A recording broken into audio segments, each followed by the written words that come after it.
Hi guys, welcome back to my channel. You're here with Diva. I hope you're all safe and healthy in this time. So today's pick a card reading is a request. I'm gonna try to embody 3 questions in this video.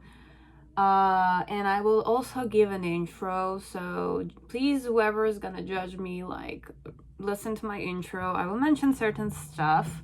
So I know this is a very spiritual video, but look, it's like I'm a human being like you are, right? I know I don't know, and I'm just gonna follow my intuition.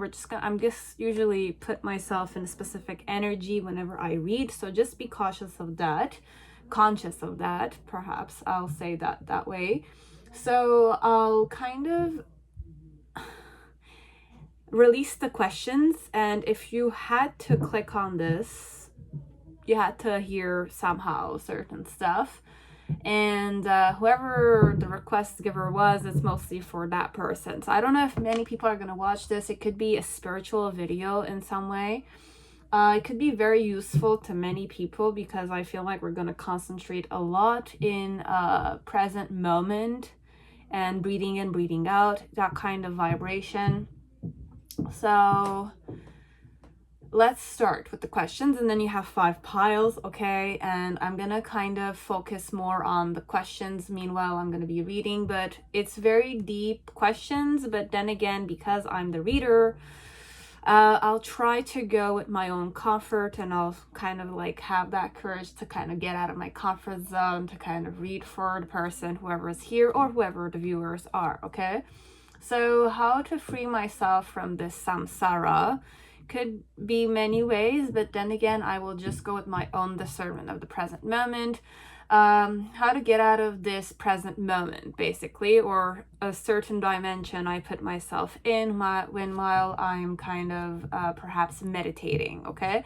So how to free myself from this samsara, or this circle that could be vicious that I'm stuck in, perhaps. How can I overcome this weakness of mine, or this illusion that I'm in, okay? Then why am I here in this dimension, and who put me here, okay? The reason mostly, but it's who put me here. But overall, for me, for the question giver, it's mostly you yourself. Your spirit has put you there, okay? Overall, there's no real element of people putting you in, unless there are other dimensions I'm not necessarily aware of. But then again, I will just kind of focus more on certain stuff in the intro, and then we'll just focus on each pile, okay? And then what is my mission as a being? So what is my mission as a person who was born in a physical world, perhaps a person who has a vessel, like a body, perhaps, okay? So I know these are really deep questions. I would be grateful if you do give your insight, okay? So namaste to you. I bow down to your creator's energy inside also.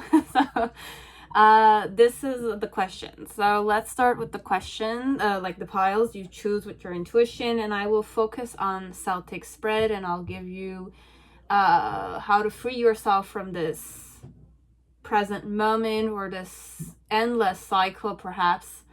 Why am I here in this dimension?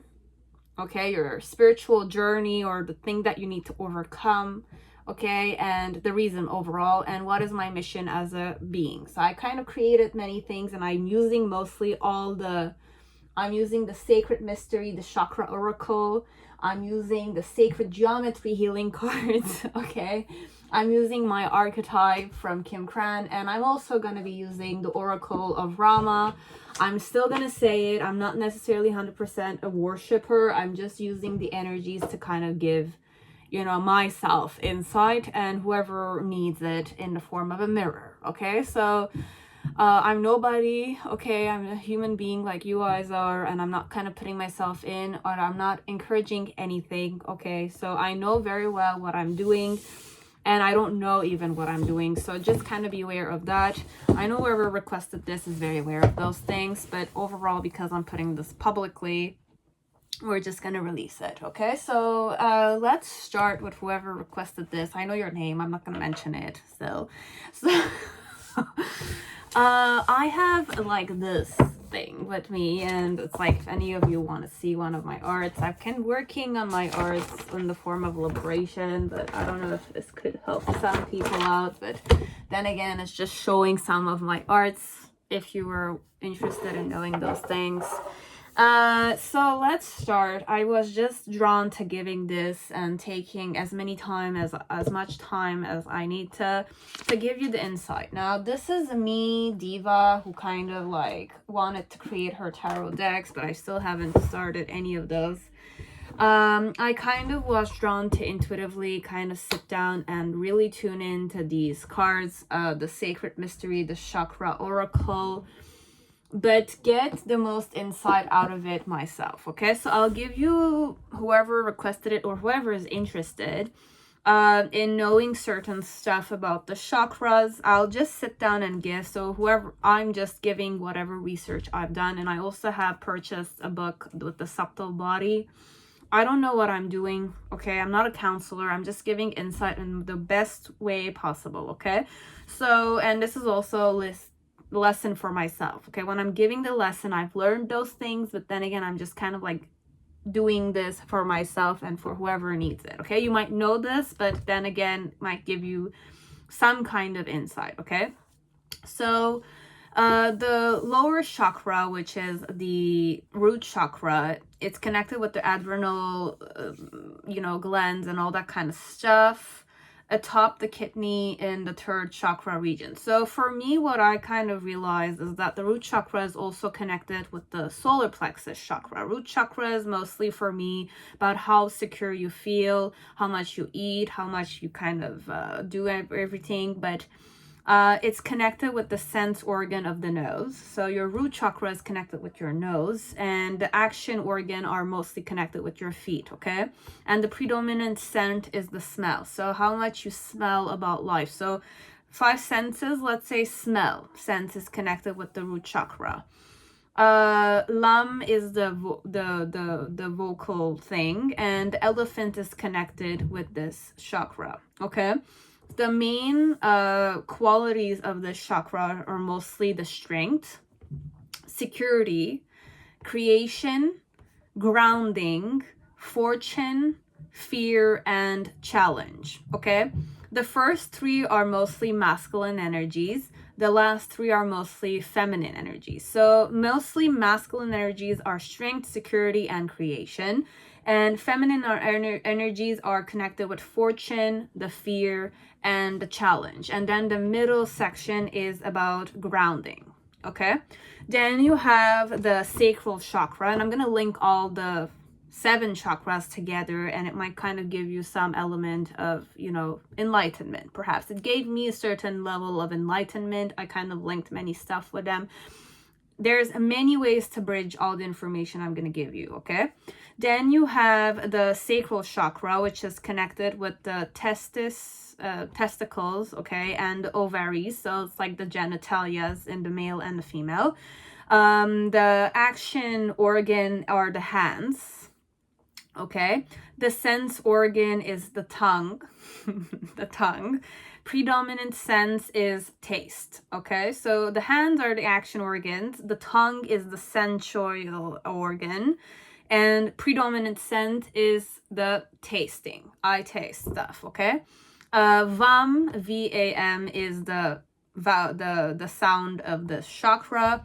Crocodile is the animal connected to, sacral chakra. And you have the masculine 3 characteristics of the chakra is to play, flow, preservation, okay?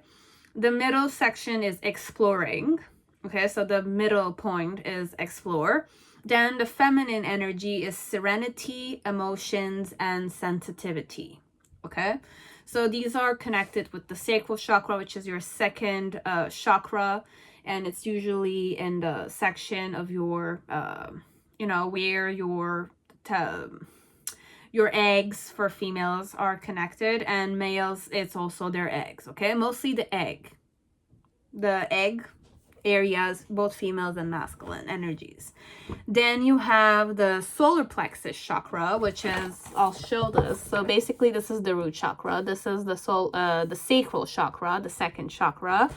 Then you have the third one, which is the solar plexus. It's the recognition house, but it's also linked with the root chakra. Okay, so these two are practically linked.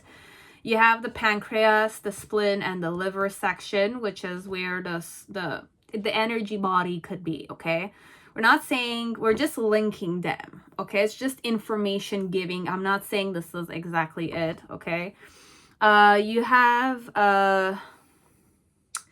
sense organ are the eyes. Okay, the eyes are connected to your solar plexus recognition section. Action organ is the anus. Okay, like the asshole, perhaps it could be, I don't know, you will know. And then you have predominant sense is sight vision. Okay, so it's connected with the recognition overall. How do you recognize people overall? You know, they're there is with your eyes, perhaps. Okay, but action organ is the anus. I don't know, perhaps it's connected with the root chakra, so it's both connected overall. Then you have ram is the sound, so RAM. The animal, spirit animal, is the ram, so it's considered the spiritual warrior, let's say. So masculine energies combined connected to this chakra is positive energy, radiance, and letting go. Okay, the middle section, like the centered or balanced section, perhaps, or the integration energy is perspective. So both female and masculine connected together is perspective energy. Then you have feminine energy, which is right action, transformation, and power. Okay, so this is the solar plexus chakra in the present moment, okay, for me. Then you have the heart chakra, which is the green color here. Okay, the heart chakra, it's where it's positioned, it's the heart and the thymus. I don't know where the thymus is, but the heart and thymus are connected to each other. Sense organ is the skin, so your skin. Action organ is the sexual organ, so the sexual, the female's yoni and the masculine's phallic, perhaps. Predominant sense is touching. Okay, so yam is the sound of it, and the antelope is the spiritual animal linked to it, so passion and joy of being alive. Okay, so the planets, I kind of forgot about the planets. Did I even write them? It's not important. So this is it. So the masculine energies are beauty, acceptance, and balance. Okay, the integration energy of both male and female is service, devotion to other people, let's say. You have love for feminine energies. You have love, illusion, and ignorance. Okay, so these are the three feminine energies. The masculine energies were beauty, acceptance, balance, and the integration of both of these is service. Then you have the throat chakra, which is the fifth chakra, which is this one here, is the connected to your thyroids and parathyroids. So it's mostly this section, perhaps, of the body. So the sense organ are the ears. So your ears are connected with this chakra. Action organ is the mouth. Okay. Predominant sense is hearing. Okay. And the voice, the sound is, or the vibration is hum. And the animal is again an elephant, but it's a white elephant in some way. But it's still an elephant that is also linked to root chakra too. So I'm presuming fifth to first chakra, it's all 5 elements. So you have the earth, the water, the fire, the air. So the root is basically the earth element. Then the sacral chakra is the water element. the solar plexus is the fire element, and the heart chakra is the air element. And you have the throat chakra, which is ether, okay? And then you have these two that are out of my dimensions, perhaps, that we don't necessarily kind of tune into those until we kind of get out of those dimensions. Okay, so each element is a dimension. This is the form dimension, this is the emotion dimension, this is perhaps the energy dimension. It could be, I don't know, because fire is also linked with passion, so everything that has a certain energy to it. The air is also another dimension, and the ether is another dimension. So it's not necessarily true 100%, but if we're going dimension, like whenever I go with my sacred geometry decks that I have, the oracles, it's like when it talks about multi-dimensionality, with my own discernment in the present moment, I kind of tune into each form or each element as a dimension. Okay, so and then when you kind of link all of them and you kind of like align with all of them, perhaps that's where all the multidimensionality comes, perhaps. So let's just focus on the back to the throat chakra.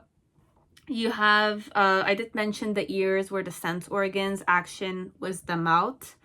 Predominant sense is hearing, planet Jupiter, but we're not going to go that much in there. So the divine masculine energies I combine this with, it's expansion, communication, and learning. Okay, the middle section of this chakra, the integration, as if like the masculine and the feminine meet, is healing.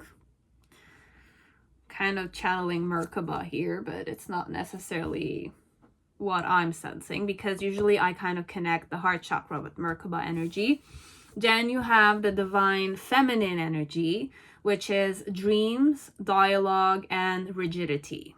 Okay, so these are divine feminine, and expansion, communication, learning are divine masculine, and the middle section is healing. Okay, this is the throat chakra we kind of finalized. Then you have the third eye chakra, which is the sixth chakra here. There's much more chakras than this, and I really don't know anything. What I'm talking about is just my own research, guys. Okay, like I just want to kind of recall that to many people. Might be wrong or it might not be right. You will know. It might be right or it might not be wrong. You will know. Okay, you're your own master. So it's like I don't really know how you're kind of looking at me, but I'm just kind of like free focusing the fact that I don't know what I'm talking about. Okay, just remember that. I'm just kind of giving you what I kind of understand for now. Okay, and I don't know this at all. I just follow my gut feeling and I'm done my own research. That's it. In this way. Okay. Then you have the third eye chakra.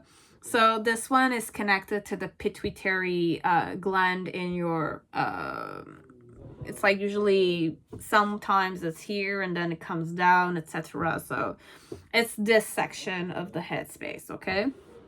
It's a gland. There is no animal linked to this one. And so the sense organ is the mind, okay? The action organ is also the mind. Predominant sense is neutral because it's outside of the five senses. You have the planet, which is Pisces, but I don't really want to go there. The vibration or the reverberation is Om. And there's no animal. So the divine masculine energy here is the characteristic of the divine masculine energy is integrity, the truth, and unity. Okay, so unity of both sides of the hemisphere of the mind. Okay, the main the balancing point here is detachment between divine masculine and divine feminine. And then you have the divine feminine characteristics of intuition, concentration, and interference. Okay? So intuition, concentration, interference is divine feminine energy. integrity, truth, unity is the divine masculine energy, and both of these combined together, there's an element of detachment, okay? Then you have the crown chakra, which is outside of the body, okay? It's like that thing that's behind your like head space, perhaps it's here, but it's like sometimes it's outside. There's much more again, but we're just focusing on the 7 ones here. The organ or the place where you can find it is the pineal gland, okay? Action organ is pineal gland again. So the only action organ is the pineal gland, okay? And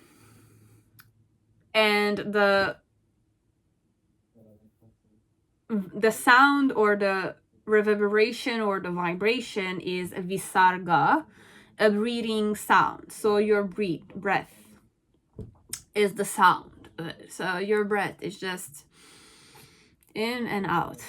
That's it. Or even one portion of it, I'll kind of say intuitively, okay? Like, and like fully inhaling and fully exhaling, or just a breathing sound, perhaps. That's it. So the divine masculine energies are peace, bliss, and oneness. The balance of these two, divine masculine, divine feminine, is cosmic consciousness. For me, it could be supra consciousness, let's say. And divine feminine characteristics are reality, stagnation, and compassion. Okay? So these are important factors that I just wanted to kind of say, because what I'm going to be doing now is from down to up I will go, and then I'll do the same, but from up to down I will go. Because for me, the first time when I kind of started meditating, okay, me as Diva, what I used to do is I'll say from down to up, and then I'll say like I was doing the opposite of what was. I don't remember because I stopped doing that, but I remember I was very like potent on spirituality before. Now I'm not necessarily that 100% meditative, but I think that I kind of had to learn with those. So I would do and then I'll do you know, it's like I would do that. I don't know why I used to do that, but I would do that. And I kind of like, I just existed like that for quite a long time. I would do that legit alone several times, and I would do it 21 minutes like that. And in its own way, I kind of would be conscious of something in my own way, and I would not really think about anything. I'll just like stay there in that moment. I don't know what I used to do, honestly. So this is what I have, but we're gonna focus on certain stuff that might kind of give you certain information. So we're gonna go more on divine I was gonna say divine masculine. I'm gonna follow my intuition, and we're gonna go masculine to feminine. Usually I'll say ladies first, but I just want to kind of make certain things understandable, perhaps, if you're kind of like able to link certain things and focus on yourself. So strength is to be strong, okay? And males are connecting with this more than females. So I'm presuming when I'm going to go with the divine masculine, it's more connected with males kind of understanding or linking certain stuff. Or you, if you're a female, but you're like you have a certain channel and an image or something you think about, you can link it, okay? But it's very mind opening, okay, for me. I don't know if it's going to be mind opening for some people. I'm just gonna try, okay? This is just insight giving, or this is more like making you brainstorm a bit, okay? Brainstorming and kind of coming to your own conclusion, okay? So this is mostly divine masculine. If you're female but you don't necessarily tune into divine masculine energies that much, just be aware that this exists inside of you, because everybody has a divine feminine, divine masculine. Like one side of your body is female, the other side is masculine, and the centering energy is the ground, like the balance of both energies, okay? Because your left side, I think, is female. The right side is more masculine, okay? So based on how much you have a predominant side to you, or you're comfortable with both sides, then it is that. If you're more masculine and you kind of always embody the more masculine energy, it might be kind of, it could give you some kind of insight. If you're more feminine, then it could kind of give you some kind of insight. So it's important to kind of keep those in mind, okay? And you know better than me, okay? So if it's not resonating, you can always click off. It's okay, guys. I'm just trying to be somebody, okay? I am someone. It's just that I'm kind of like tuned in to share this. I don't know if it's going to be useful, but you will know, okay? So I'm just offering it to some people if it's useful. And I'm just going to recall everybody that I don't know anything, okay? So you have the strength energy, which is the base of it, okay? Then you have play that is connected. So we're just going to enhance energies in such a way that you can have a certain manifestation of peace, okay? And then we're going to go peace to going down, okay? So the strength and peace are both sides of the same, how can I say it, okay? There's the grounding element, which is more the first one I will say. And then once I kind of go up, it's more up in dimension. Okay, so it's enhancing your energies, let's say, okay? So one is this, and then we're gonna go up. So just kind of tune in and have a certain receptivity to enhancing your perception here, okay? But it's not just perception work, because we're focusing more one step at a time, okay? So the root chakra is really the main thing, which is connected with form elements. So you have the strength, which is your own physical strength or will strength inside. Then you have the play. So when you're strong enough, you can play because you know you have a certain strength to you. Once you start playing, having fun, you start having a certain positive energy, which you will start kind of like, because I'm going this way, but it's more, let's just focus on enhancing. So the more you have strength, the more you can play. The more you can play, the more positive energy you emanate, okay? The more positive energy you emanate, or you kind of like project, or you are in, the more beautiful you become, okay? The more beautiful you become, the more your beauty is expanded. And the more you're expanded, you have a certain level of integrity that is extended, beautiful, positive energy, playful, and strong. And because you kind of were able to expand the beauty and the positive energy and the playfulness and the strength element with a form of integrity, you are peaceful, okay? Now, because you're peaceful, you're able to have a certain sense of integrity. Because you have that sense of integrity is expanded. Because you were able to expand it, many people are going to look at you as if you're beautiful, but because you are seen as you're beautiful, you will see that beauty inside of people. And because you see that beauty inside people, positive energy is going to start being, because it's already there, and you will be able to play, but you are also realizing that you're strong, okay? So this is one section I kind of linked, okay? And we're enhancing the energy. Now, this is one section. Then you have, and remember that these are oracle cards, so you can combine many of these things with many stuff. But this is what I kind of woke up to.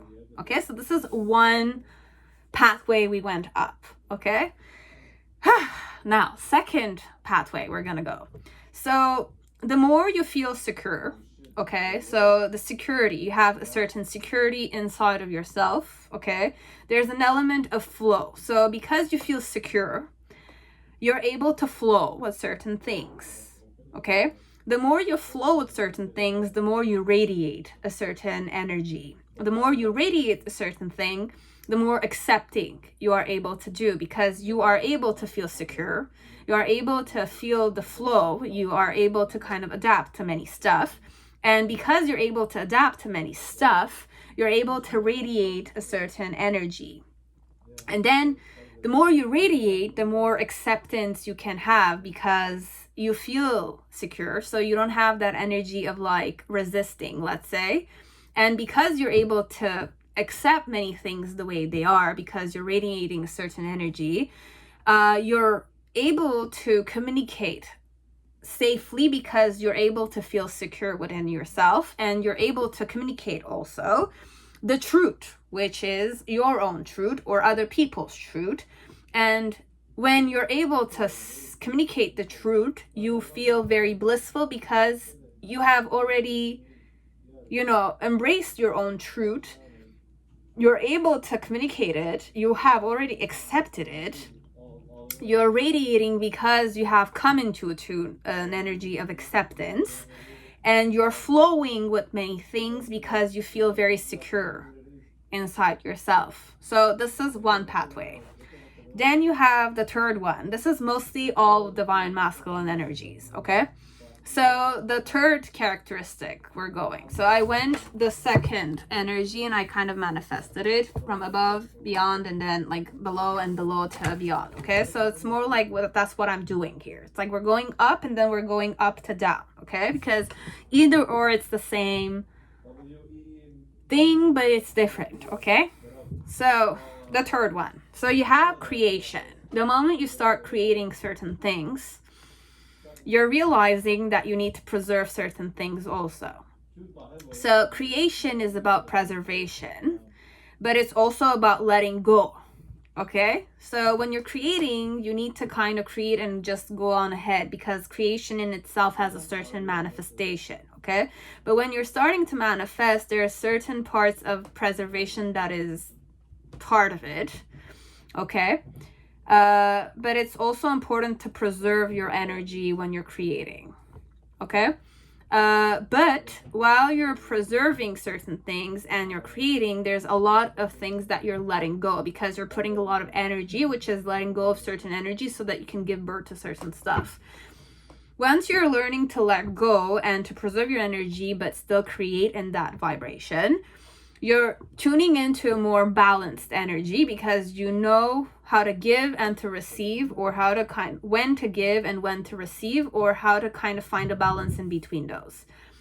While you're doing that, it's all a process of learning, right? Because you're creating and you're destroying, or you're creating and you're investing, etc. You need that element of learning how to use your energy in such a way that you can create but still let go of, but you have that balance created, and you're learning yourself in this whole process, which is helping you unite with yourself, but you're uniting both hemispheres of your mind, because you're using your artistic side with your more mental side. But it's more an energy of coming into union in your mind, okay? Your mind has two hemispheres. When you're creating, you need to kind of use your mathematics, science, and stuff like that so that you can create. Because creation is not just in the form of artistry and stuff like that. Artists are definitely very geniusy people, right? But doesn't mean that those who are teaching certain stuff are not. But creation needs both hemispheres of your mind to create, let go, preserve certain stuff, balance everything, and understand that it's all a learning process. Come into union with your mind and become one with everything. Oneness is connected with everything. Everything is just one. They are coming from the same thing. It's just a different manifestation. Okay? So oneness is about unity. Unity is about learning. Learning is about balance, and balance is about letting go. But letting go is about preservation, and preservation is connected with creation. So I really channeled the pyramid here, okay? But when I channeled the pyramid, for me, the pyramid is one point out, but then there's another side to it, which is underneath the sand for me, okay? So I still have a lot to learn with this one, okay? I don't kind of know it that well, but I'm just giving you the insights. So creation is connected with preservation. Preservation is connected with letting go. Letting go is connected with balance. Balance is connected with learning. Learning is connected with unity, and unity is connected with oneness, okay? And then oneness is connected with unity. Unity is connected with learning. Learning is connected with balance. Balance is connected with letting go. Letting go is connected with preservation, and preservation is connected with creation. Okay, so this is, you just make something out of it. If it linked you or it gave you some kind of aha moment, just take it. Now we're gonna go more in the divine feminine energy, and then we'll just kind of release the balanced energy. So the divine feminine energy, you have fortune. So, or I'll start from the outside to the inside. So let's just channel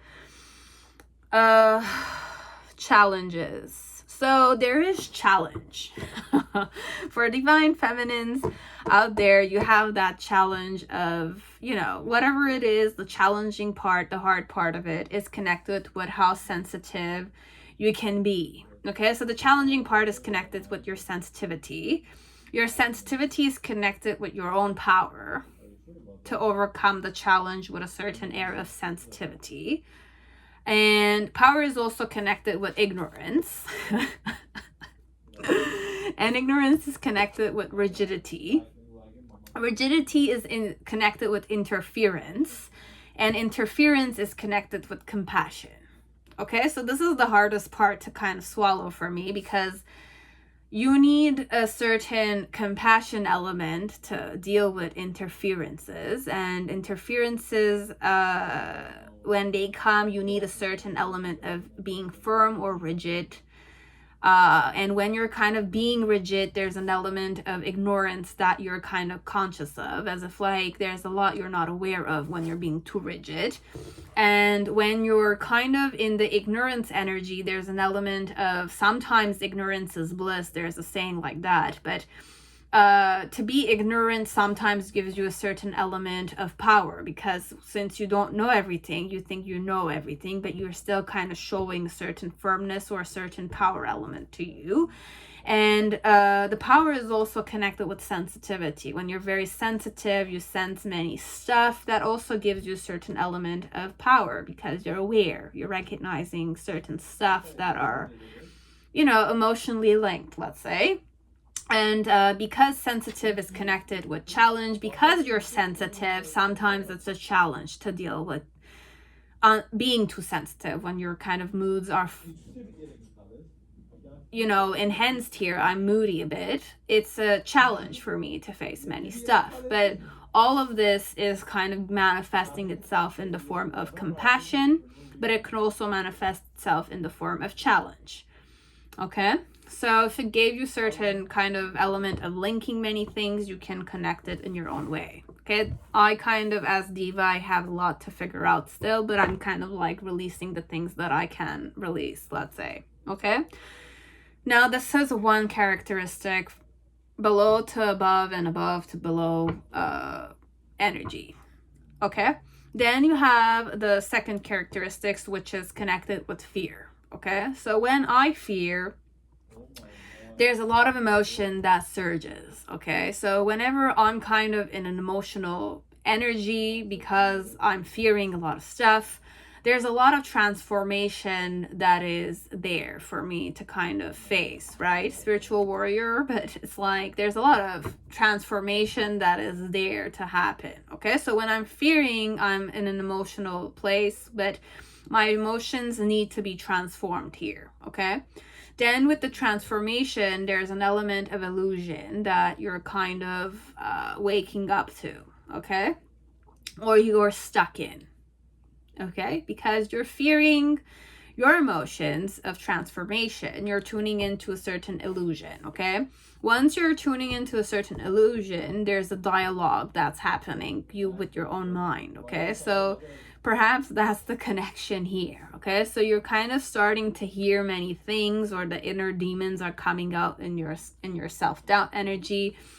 And then with the dialogue, once you're kind of in that energy of like starting to have that communication with yourself, the angel and the devil, let's say, there's an element of concentration that you need to have. But when you're concentrating, there's an element of stagnation there. As if because I'm fearing, I'm kind of becoming stagnant there. Okay? So there is, I'll just go from above to below now. Because you're stuck, right? You're very focused on something, right? Your concentration is intense. Now, when your concentration is very intense, there's a lot of like mind activity that is working behind the scenes. Now, because there's a lot of activity, you're kind of starting to perceive a lot of stuff, okay? Like you're kind of starting to see many things that might not be true, or they might be true, or all kind of scenarios that could happen. It's illusion, right? Could be good stuff or it could be bad stuff based on how you're approaching the whole situation. And because of the illusion you have, there's a lot of transformation you're kind of waking up to, because you have many illusions, right? You see many possibilities, but based on which one of the possibilities you want to manifest in the form of transformation. But transformation here is more fear connected for me, but it could be very empowering if you're able to deal with your fears and your emotions. Because transformation cannot happen without your emotions and your fears being overcome. Okay? So this is what I kind of sensed. So when you're fearing many stuff, your emotions are kind of coming up. Okay? When your emotions are coming up, there's like a lot of transformation happening there. As if like you want to transform many stuff because you're pissed off a bit, or you're kind of in an energy where you're fearing your own emotions. So you're fearing the transformation elements, you're kind of having a lot of illusions, and you're kind of like talking, or the inner demons are coming up, but you just need to understand that your concentration on those things is kind of creating stagnation inside of you. Okay, so there's that element. I kind of give you one possibility, but there's many ways you can link it. You can kind of go more empowered here, or you can go more like down here. Okay, but this is fear elements and stagnation connected together. And you have dialogue, illusion, transformation, emotion, and fear. They're all connected together for me here right now. Then you have the third feminine energy traits. We're going to go below to beyond, and beyond to below. So fortune. So when you feel fortunate, there's an element of serenity that comes out, okay? So you feel a good sense of serenity, or you exude that kind of energy. When you exude that kind of energy, you're doing always the right action. You always know what the right action is, because you feel fortunate, you feel sincere. There's a lot of like good energy you're projecting. And then you have the right action, so you know what the right action is. And then you have why you have the right action is because you're able to genuinely love. And when you love, there's an element of dreams that come. So you kind of have your dreams, and then from dreams you kind of follow your intuition, and then from intuition you make it reality. Okay, so from fortune, feeling fortunate or grateful, or having a certain element of gratitude connected to many stuff, brings you in a good energy as a female in, okay? And you do the right actions because you know what love is, or you love dearly, so there's nothing that's stopping you. You're able to dream, and you're able to tune into your own intuition in a proper manner that makes you face your own reality.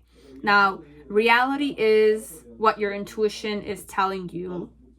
It's also connected with your own dreams. If you're able to follow your intuition, you're able to dream. When you dream, you're able to love yourself or love others, or love and support the dreams of others. When you're in that energy of love, following the dreams, following your own intuition, and making it a reality, you can do the right actions connected to manifesting this in yourself, or in motivating others to kind of manifest it for themselves. When you do that, there's an element of serenity, and that also in itself manifests itself in the form of fortune. Okay, so you're creating your own fortune, reality-wise. So this is what I have. And then in the balanced way, we can go here.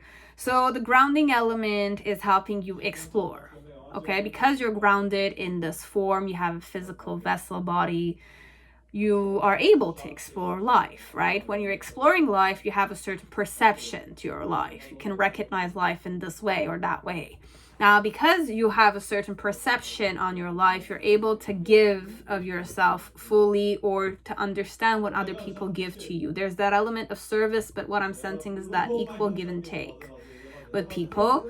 And when you're able to give your services to other people or offer it or devote it, have a certain devotion connected to those things, like volunteer or humanitarian stuff, let's say, there's an element of healing. You're giving healing to many people and other people are healing from you. Okay, so but you're healing as a person because you're able to detach yourself so that you can process that healing element.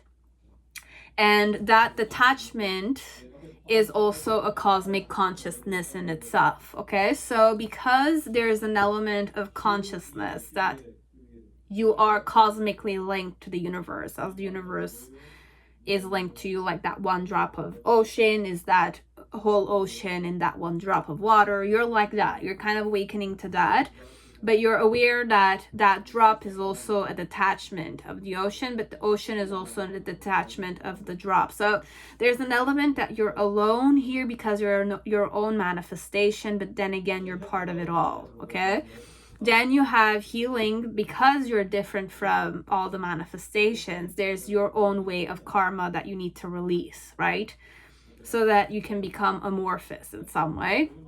Then, because you're healing, you're able to service other people because you're understanding other people. Because when you're healing, let's say, there's this element of you need to kind of stay detached, but also you need to be with many people so that many people will be able to mirror that back to you.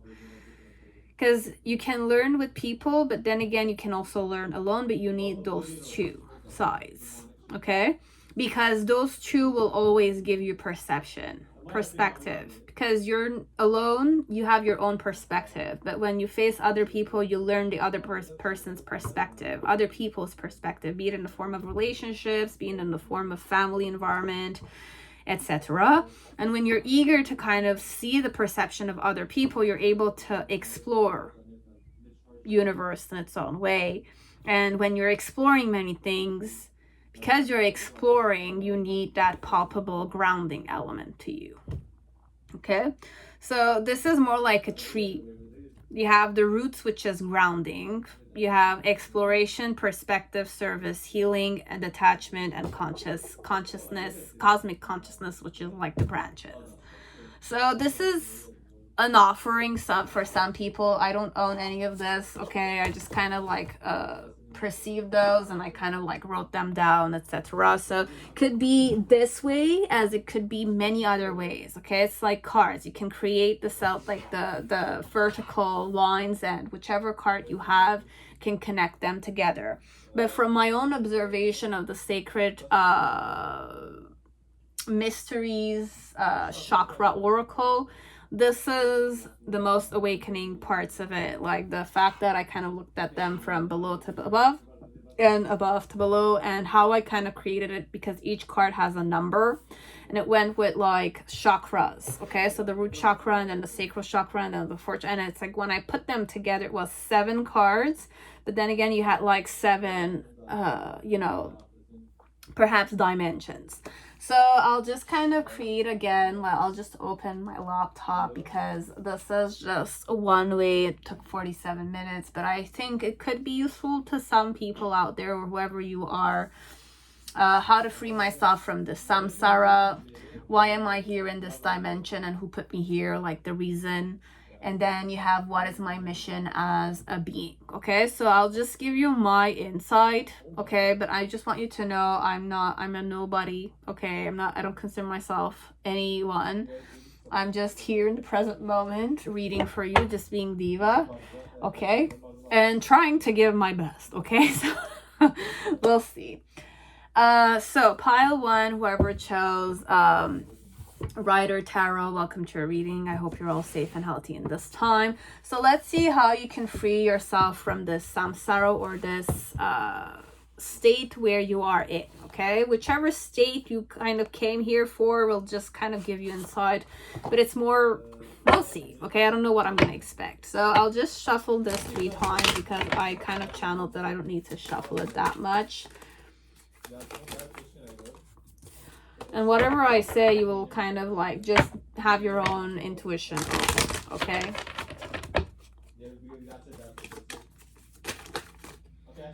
And I'm gonna give you Rama's kind of oracle thing, and I'm just gonna give you what Rama is gonna predict, let's say here. I trust the energy, okay? I'm not necessarily a worshiper, and I'm sure that they won't kind of like be bothered with that. I accept myself the way I am right now, okay?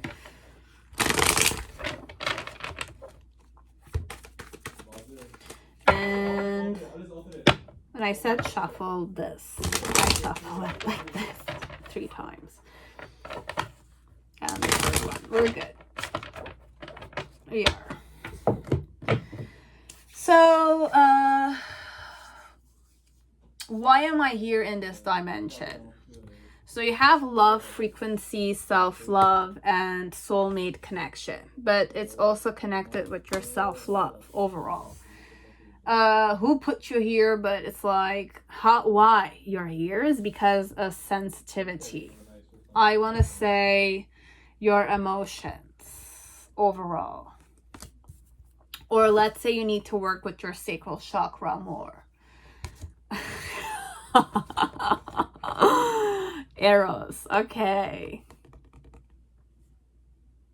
This one is more sexual than it seems, okay?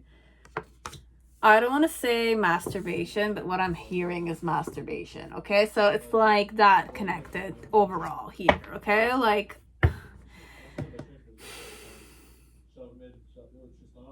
I'm sorry. I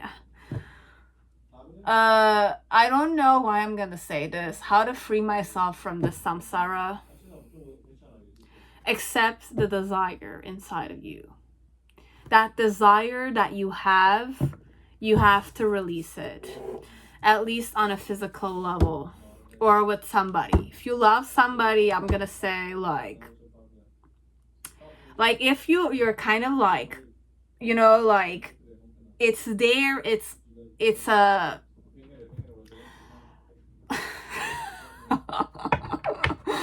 how to free myself from this samsara. I don't know. I'm gonna say masturbate. Masturbate, or if you have somebody you love, then allow that love to be manifested on a physical level. It's the only way you can like get out of it. This is crazy, but this is what I'm sensing. That release. Your body or your spirit is asking for that release. Once you release it, you'll be free of it. It's not going to be an addiction overall. You have to love yourself when you're doing it. You have to allow your emotions to get out. It's like express your emotions in the love making. I don't know. It's like either make love to a person once in a lifetime, perhaps. I don't know if you're very like sexual or you're not necessarily sexual. I know you're asking me about samsara, but I'm sensing the answer here is to kind of express it. Allow that sinful element of like thirst to be like, overall love someone. Either love yourself in the most mind-blowing way or love somebody.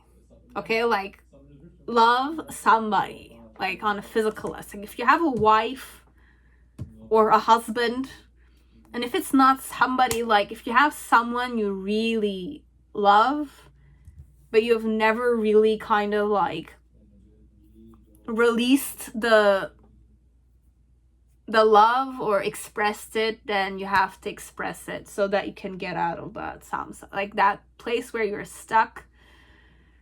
You need to, you know, release it. Either masturbate, make love like crazy, and express yourself. Not be ashamed of it, and like allow it to give birth.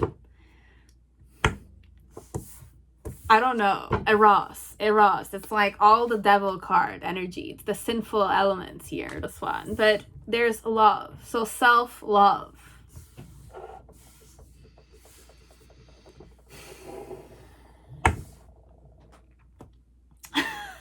I don't know. So the main situation is the Six of Swords. So let go of that top pattern that is like, I'm going to be addicted to it or something of the sort, or it's like how other people are going to judge me or how my person's going to judge me. Get out of that mental phase.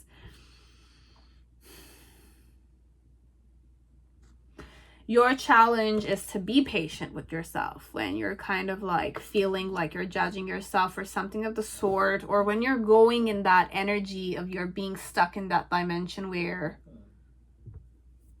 you can't release it, perhaps. The reason why it's the Four of Wands. While you do that, you're going to be able to recognize this side of you. In the past, connected to this, it's more like you had the confliction, the Eight of Swords.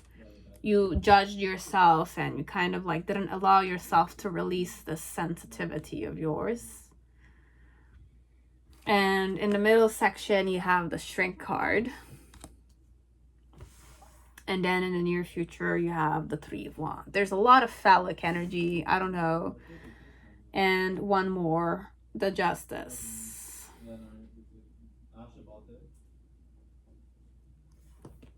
And Balance.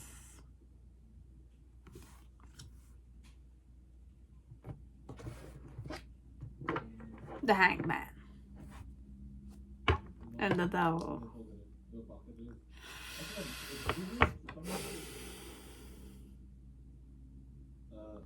There's nothing wrong with masturbation. There's nothing wrong with loving someone. If you're able to love that person or to allow yourself that expression of loving someone, you will be able to release and free yourself from this. It could be in the form of masturbation. It could be in the form of lovemaking. But overall, it's like masturbation. If you're single, you don't want to go in that vibration of like having other people's energies on you. Because it has its own ways of being. I'm gonna say, like, there's nothing wrong with pleasure and pain. There's nothing wrong with those. The only answer I can give you is that it's like you have to let go of those mental patterns that stop you from allowing yourself that either physical release or that emotional release. There's a blockage on your emotional side, and why you're kind of put yourself in this samsara, or like when you're meditating, let's say, and you're not able to get out of this dimension, is because the blockage here is that you're fearing the devil side of you, okay? And the devil and the lover are both sides of us. We have lower sides to us and we have higher sides to us, and for us to exist here, we need to release the blockage of the passion and the love and emotions and the sensitivity. So overall, how to overcome this is to love yourself, and to, if you have someone you love genuinely, you can release this blockage by loving them. Once you're able to overcome that sensitivity and self-love, you'll be able to overcome the eros, which is desire. So you come into acceptance of it, let's say. You can overcome it because you're able to, like, it's like, let's say you're limiting yourself to this because you're kind of looking at the whole situation in a mental way, as if like you have a certain conviction that you have to always like resist certain stuff, right? Now, when you either release it or you masturbate, let's say, whatever it is, okay, like you're gonna be able to recognize yourself in this. You're human at the end of the day. You have a yoni and you have a phallic, right? Or you have whichever way you kind of look at it, whichever thing you have, okay? It's a gift in itself because it can give you immense happiness, okay? But at the end of the day, what you realize is that it's just simple pleasure. It's just pleasure. It's nothing more than that. The important thing is that, are you loving yourself? Are you recognizing yourself? Are you comfortable with your own sensitivity? Okay, the main situation here, what's blocking you from overcoming this, is that you need to let go of certain mental patterns, mind stuff, how you kind of see yourself or how you judge yourself, how other people judge you, or your mom, your dad, whoever is looking at you, how they're judging you. You have to let those go. Then you have to let go of your own way of seeing yourself with this whole situation. Why you're doing that is that you can be happy in yourself. The moment you release this tension or this element of like not necessarily allowing your sensitivity to kind of like release itself, what was I saying? It's like you will not be able to comfortably recognize yourself and comfortably feel good with your body, your own emotions in some way, in its own way. And your challenge is to kind of just take one step at a time. You don't need to release it at one, like boom, but it's like do it one step at a time, allow it to grow. And once you kind of arrive there to that pleasure point, let's say, release it. Allow the release to happen, the orgasm to happen. There's an element of orgasm that you're not allowing yourself. Overall, it's that. Okay, so your body needs to release that. Allow it to happen. I'm not going to say certain stuff because for me, mine was very like, I just followed my intuition. Okay, so if you need to release it, you have to release it so that you can overcome it. That's the only thing I'm hearing here, okay? I'm hearing orgasm, I'm hearing lovemaking, and like definitely go like openness. Allow it to kind of come. Just follow it. It's crazy, it might be crazy, but just do it and go with it. And when you're starting to judge certain stuff or you feel like a person is judging, like release those things and just allow the sensitivity, the crocodile inside of you to come out, okay? It could be very intimidating, it could be very crazy, you feel like you're the crocodile energy. But it's about releasing all that energy overall, okay? And in the past, or at first, you are gonna feel like you're crazy, you wanna do this, you're conflicted over it, you're like, this is like, why am I doing this? But what you're not realizing is that you're stopping yourself from doing it. Your mental mind is stopping you from doing it. It's your mind controlling still. But for you to unblock this is to kind of embrace the crocodile, okay, inside of you. Embrace it. You're not crazy. Everybody has this. It's just that you just need to face it. Like, say, I am able to please myself. I'm able to love myself. I'm able to do those things. It's not an issue. It's not a big deal. It's not a big deal. It's not. Overall, it's not a big deal. We make it a big deal, but it's okay. You're a human being, you have a body, you have a yoni, you have a phallic, you have emotions, and your sacral chakra is overall connected with those. Eggs element, egg, okay? And an egg wants to always crack, right? In some way, so that creation begins, right? So you need to have that flow overall, okay? And in the middle section, once you kind of realize that you're the one stopping yourself from like pleasing yourself or loving the person you want to love, okay, you will kind of tune into this element of I'm aware of my passion.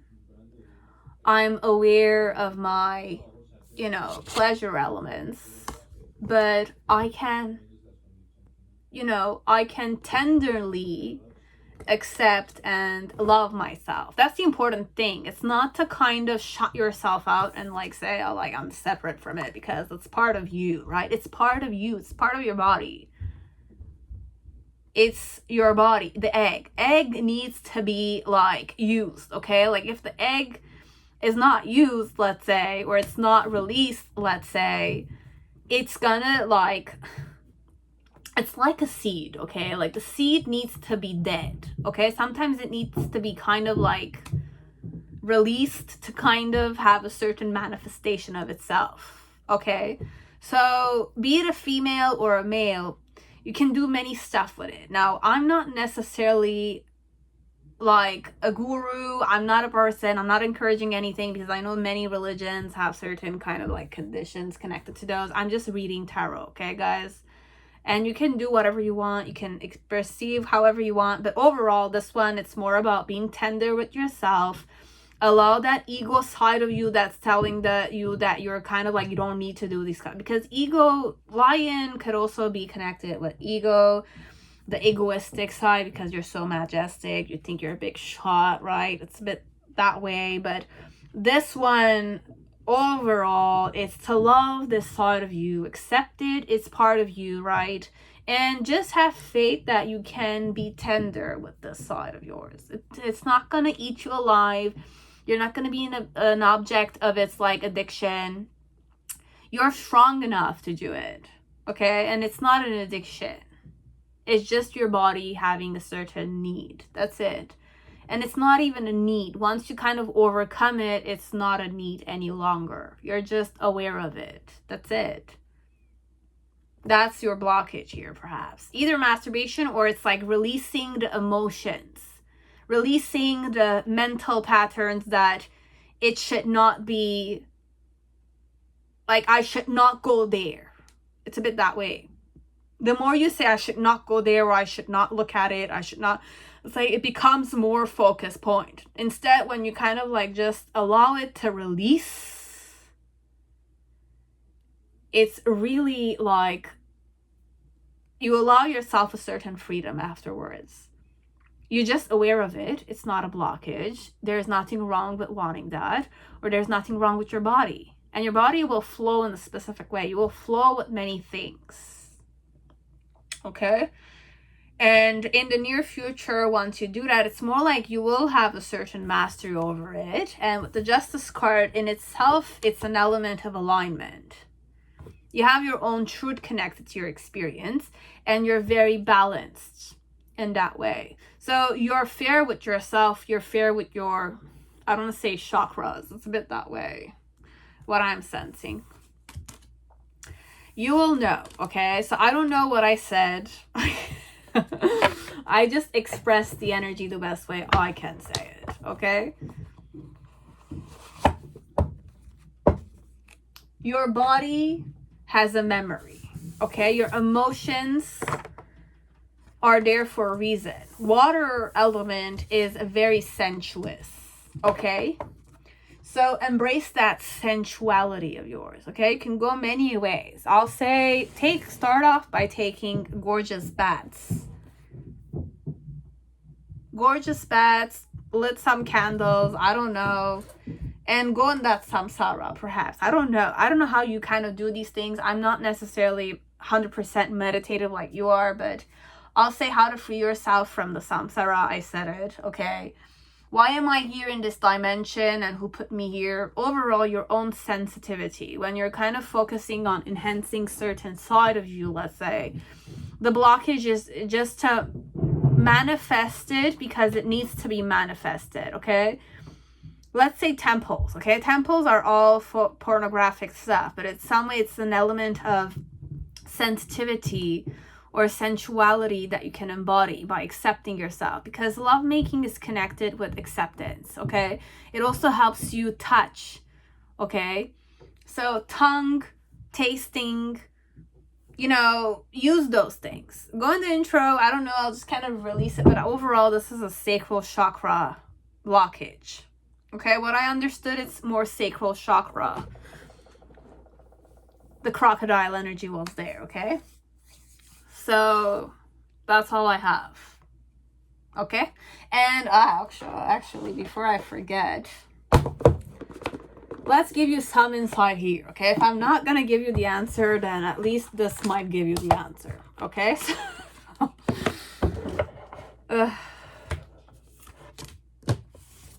So let us channel one answer, like one number, or it gave me 2. Okay, so you have number 2 and 5, but we're gonna use this for this part here. Okay, so it's an oracle. I'm gonna be using Oracle of Rama. Okay, so how to free myself from the samsara, and why am I here in this dimension, and who put me here, and what is my mission as a being? So overall, my mission as a being, perhaps, is to love the people around you also. Oh my God. No. Okay, the thing here, I'll just answer it here with this one, and I'll just kind of...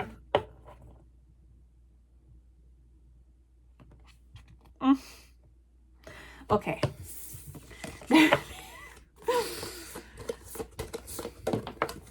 Okay, this one is this one's, and this one is here. So the second question was this one. It's more about what's your mission here as a being, and I'll read all the number 2s. Okay, so Rama's brother, defender. Okay, so you have to be the defender, or the power of destroying obstacles. So your power is to destroy obstacles. Let's see. So you have cosmic timing. I have number 2. So the vital energy of Hanuman is needed for this task. Okay, so understand higher influences and their timing for success. Okay, astrology and planetary influences are given especially for specific days of the week. Hanuman for me is balance. So the vital energy of balance is needed for this task. Okay, so you need to kind of meet certain people in cosmic timing, perhaps. I don't know. Then you have breakthrough. Number 2, a stunning win over opposing forces. And you have section 5, Hanuman fights his way out of Ravana's kingdom and returns to Rama, who leads his army back to defeat the evil king. Indication: complete preparations for a great struggle which will be successful. So you will kind of have a stunning win over opposing forces, so you'll find the middle ground. Balance overall, but breakthrough. So cosmic timing connected to breakthroughs, and you have joy here. And I'm going to read number 2 again. You reap the rewards of good karma. What is your mission as a being? Joy, breakthrough, cosmic timing, to reap the rewards of good karma. Okay? Joy and auspicious blessings. Section 2. Great happiness around the birth of Rama and his brother and their early childhood. Calm within the storm, the final challenges, signs, omens, and warnings. Then you have victory. Okay. So, number 2 again. An extraordinary opponent comes to stop us. So, for some part, you might stop people, or the defeat of negativity is imminent. The goal is attained at last. So, the final showdown, Ravana's army is defeated. Ravana is finally slain by Lord Rama. So, overall, good energy. Okay, good balanced energy. And new beginnings. Number 2, extraordinary results with help from a special guide. Very good, especially for new beginnings and the birth of children. The story pauses, events leading to the birth of Rama are retold. So overall, your mission as a being, okay, as a human being, is to have victory, be joyful, have breakthroughs with cosmic timing, and have new beginnings, basically. Okay, so I read to you several things. I don't know what you got out of them, but you had those elements. I can't put this here. We're gonna just leave it on the side. Okay, then there's another message, mostly for whoever's here. Meditation, opponent and allies. So you have number 5, Sita, the eternal consort of Rama, goodness, goddess, heroine, Sita. So number 5, you have very auspicious meditation. A pause in Rama's story, the divine heroes are lauded, and the benefits of looking to them for guidance are stated. Number 5, honor the divine mother and your feminine inside.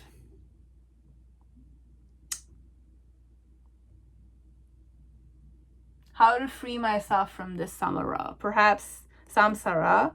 Honor the divine mother and your feminine inside.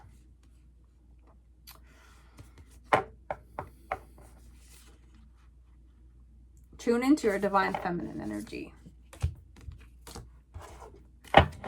If you're a male, tune into your divine feminine. If you're a female, tune into your divine feminine energy connected to sensitivity. Okay? So these are the message I was able to give you. So I hope it was useful to you. And I will see you on next pile. Okay?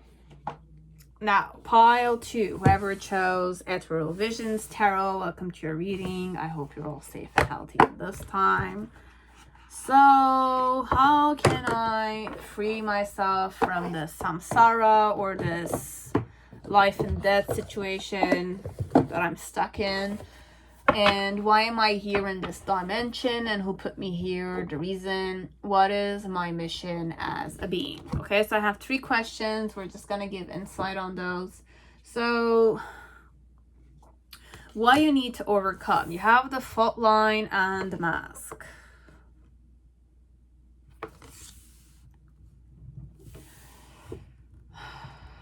You have stagnation.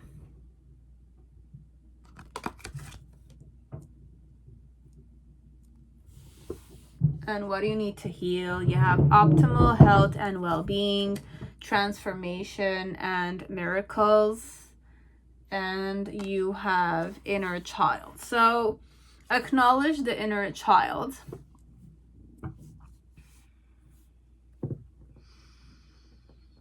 And try to find happiness and expressing it.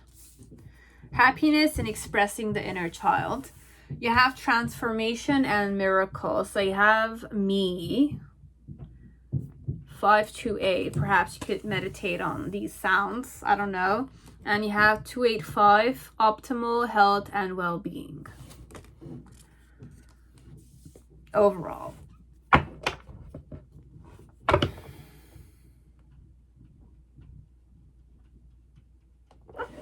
I'm not going to shuffle this one. I don't know why. Okay. What's the main situation? You have the Fool with the 5 of Wands in reverse. So the question was mostly, how can I free myself from this stuck situation, okay, or this dimension? Your challenge is the Lover.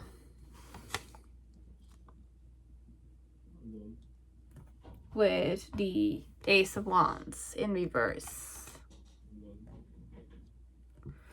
The reason why is the Knight of Wands and the 6 of Cups, and there's one more.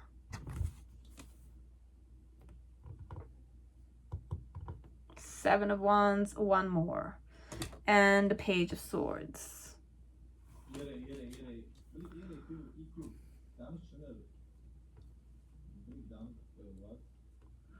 In the past, you have 9 of Wands.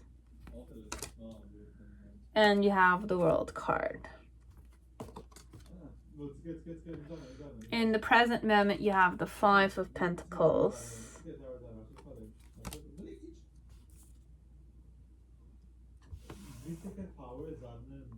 Then you have the Eight of Pentacles. I'm sorry, you might hear my brother talk, but it's okay. Then you have the Wheel of Fortune.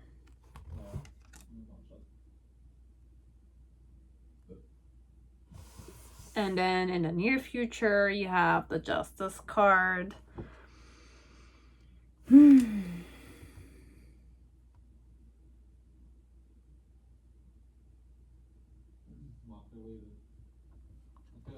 And the Artist.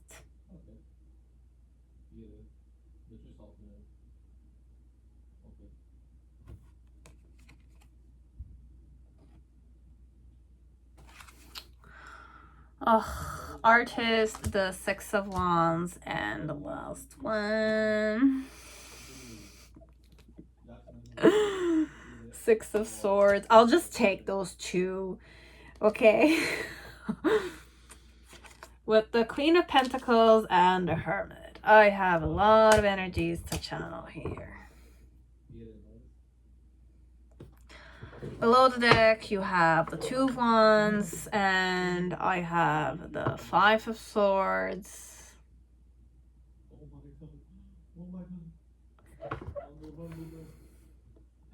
And the Four of Swords.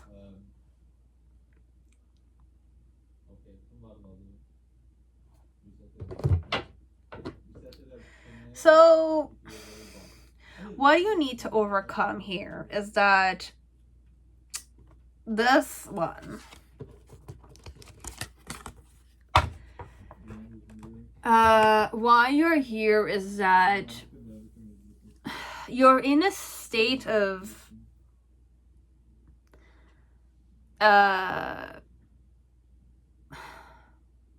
super consciousness, perhaps. When you kind of understand the crown chakra, perhaps this one, because for me,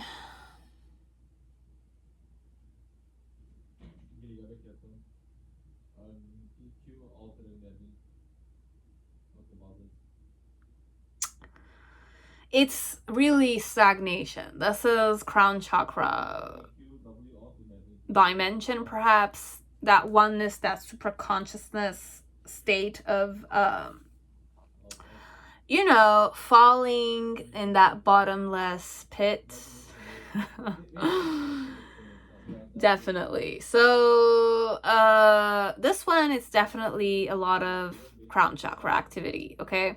Now, when you're in that crown chakra phase, there's a lot of inner child you need to acknowledge, inner child you need to kind of flow to, because you're definitely in that definite blind fate energy, okay?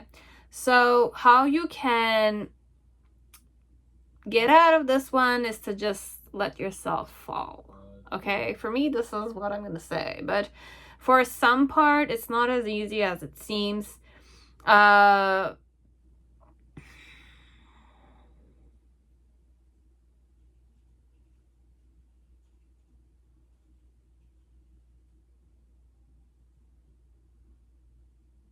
Because with the mask and the fault line,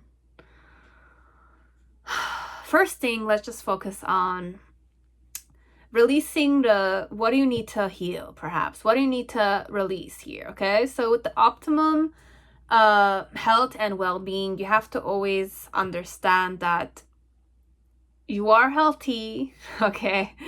You're in a good energy, okay? It's just that you're definitely in a state where you kind of are part of everything, okay? You're part of everything. You're kind of you're just falling. You just have to have faith and to wake up again.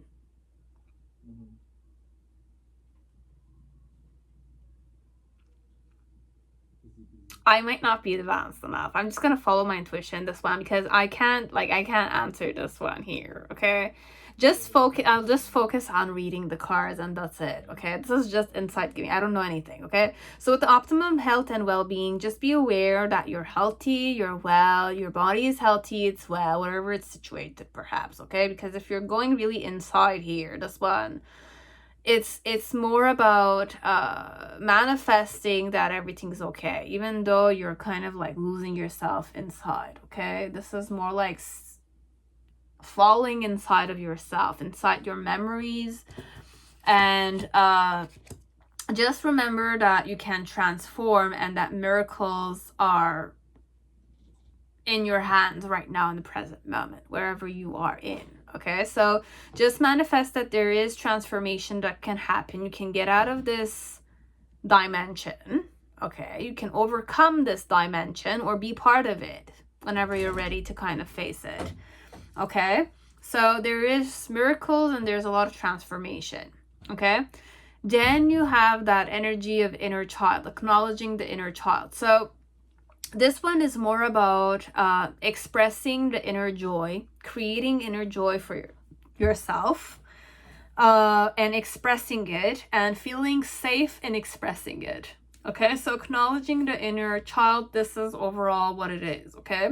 There's nothing wrong about you acknowledging your own self, your own inner child's wounds, perhaps, that you always want your mom to do, or something of the sort, or there were certain things that when you were a child you wanted to do. They're really stupid things, perhaps, right now in the present moment, if you're looking at it like that. Or it's not necessarily stupid, it's just that what were your little dreams? Like, what was, if you're a little girl or you're a little guy, what were your dreams at that time that you wanted to do, but you were not able to express it because somebody kind of didn't allow you to express it? Or what were the traumatic experiences that you've had that you always wanted them to be dreams, right? Where they were always dreams, but overall here is to kind of acknowledge them, focus on expressing them. Or you can do this inside of you too. Just kind of understand or perceive what your inner child dreams were and how you could have expressed it. And your adult self right now in the present moment, acknowledging that. And how could you change it? How can you create transformation to make that inner child inside of you hug the adult side of you? Or it's like, how can your adult side hugging that inner child that was wounded, or all the dreams that inner child wanted to do, but the adult side is not able to do, or is able to do, but never kind of understood the inner child inside to kind of do it. Okay, so overall, the dimension you're in is stagnation, but it's not even stagnation, it's stillness. And for me, I kind of channeled crown chakra, because I'm looking at the mask and I'm looking at the fault line. It's a crack, definitely. So it's scars, childhood scars that you're trying to heal by going in the crown chakra, perhaps. I don't know how to do that. But for me, inner child is also that supra consciousness, or that element of baby or child that was born. And it's like, at that time, you kind of have your own manifestation or your own karma, and you're kind of like, absorbing a lot of data because you're learning, right? You're learning, your parents were teaching you certain stuff or not, etc. And stagnation is also standing still there, but feeling a certain bliss, embracing the bliss that is available to you there, regardless of how much scars you kind of are aware of inside of you. As if, like, if you were scarred, or you have certain wounds that are very deeply rooted, let's say, in your karma, in your memory, how to, heal, manifest healing and well-being, believing in transformation and miracles by acknowledging and, nurturing those elements in some way. Or it's not even nurturing, feeling safe in expressing the love and the joy inside of you. Okay? And with the fault line and the mask, be aware that everybody underneath is part of one. Okay, so we're all one. We're just manifestations of many ones. Okay, so we just need to release those elements, and one person doing it is gonna enhance and impact many people out there. Okay, so overall, this is what I have with the mask and the fault line. It's more about your own inner wounds that are intense scars in you, or memories of you, or it could even go past life, but we're not going to go there. I'm just going to focus on present moment life and childhood wounds that you might kind of tune into. Okay, so this is the how to overcome it, but we're just going to read the main situation here, and I'll just kind of release because this one, I don't know. So you just take what you can if it's useful. Okay, so with the Five of Wands and the Fool, so you have definitely jumping and with the less baggage as possible. And with the Five of Wands, have a certain witness of yourself when you're doing it. So being consciously jumping down that cliff kind of vibe. Now, the reason why you should do that is because when you're falling in yourself, okay, sometimes the most difficult thing here is to kind of like acknowledge the truth, which you kind of know it's there, but you don't want to kind of face it, okay? Because on some way, you're kind of always feeling like people are against you, or you're against people, or there's something that is always against you, or there's always challenges, but you're eager to face it, you're good, you're strong enough, right? But it's like, remember that it's like your body or yourself or spirit inside of you, right? Your own spirit is not gonna harm you, okay? You're not gonna harm yourself. You're always safe, okay? If you're kind of like going in that bottomless pit, it's inside of you, right? So you're kind of like going in that bottomless pit. You're safe because it's bottomless. You're always flying, and there's always an element of trust, right? And with the Knight of Wands, it's more like, look at it as if it's a form of adventure. Where are you gonna kind of, which dimension are you gonna kind of wake up from? But have faith that you're gonna end up somewhere, right? And your challenge with the Ace of Wands and the Lovers is to kind of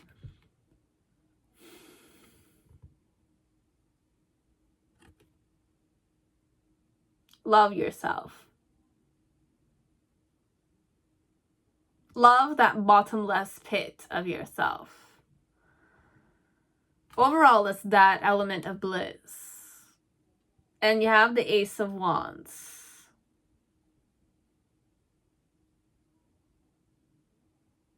Believe that you can change many stuff.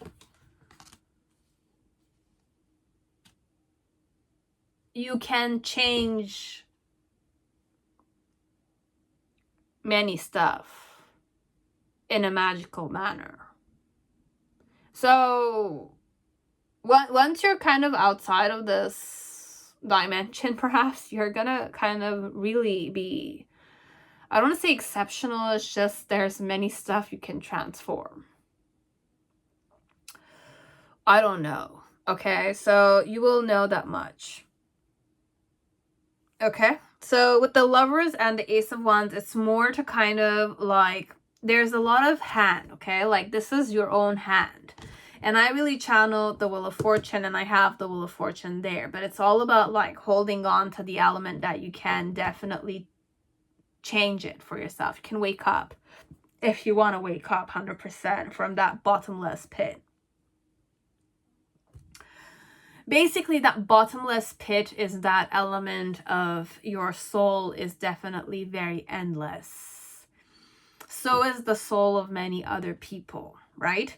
So with the fault line, it's more an element of crack, but it's that hill that you're kind of like jumping from. So just have faith that you can jump inside yourself and get out of it yourself, because you are the master of your own life, right? You're the master. So you can choose to kind of keep falling or kind of like create a certain waking up phase to it.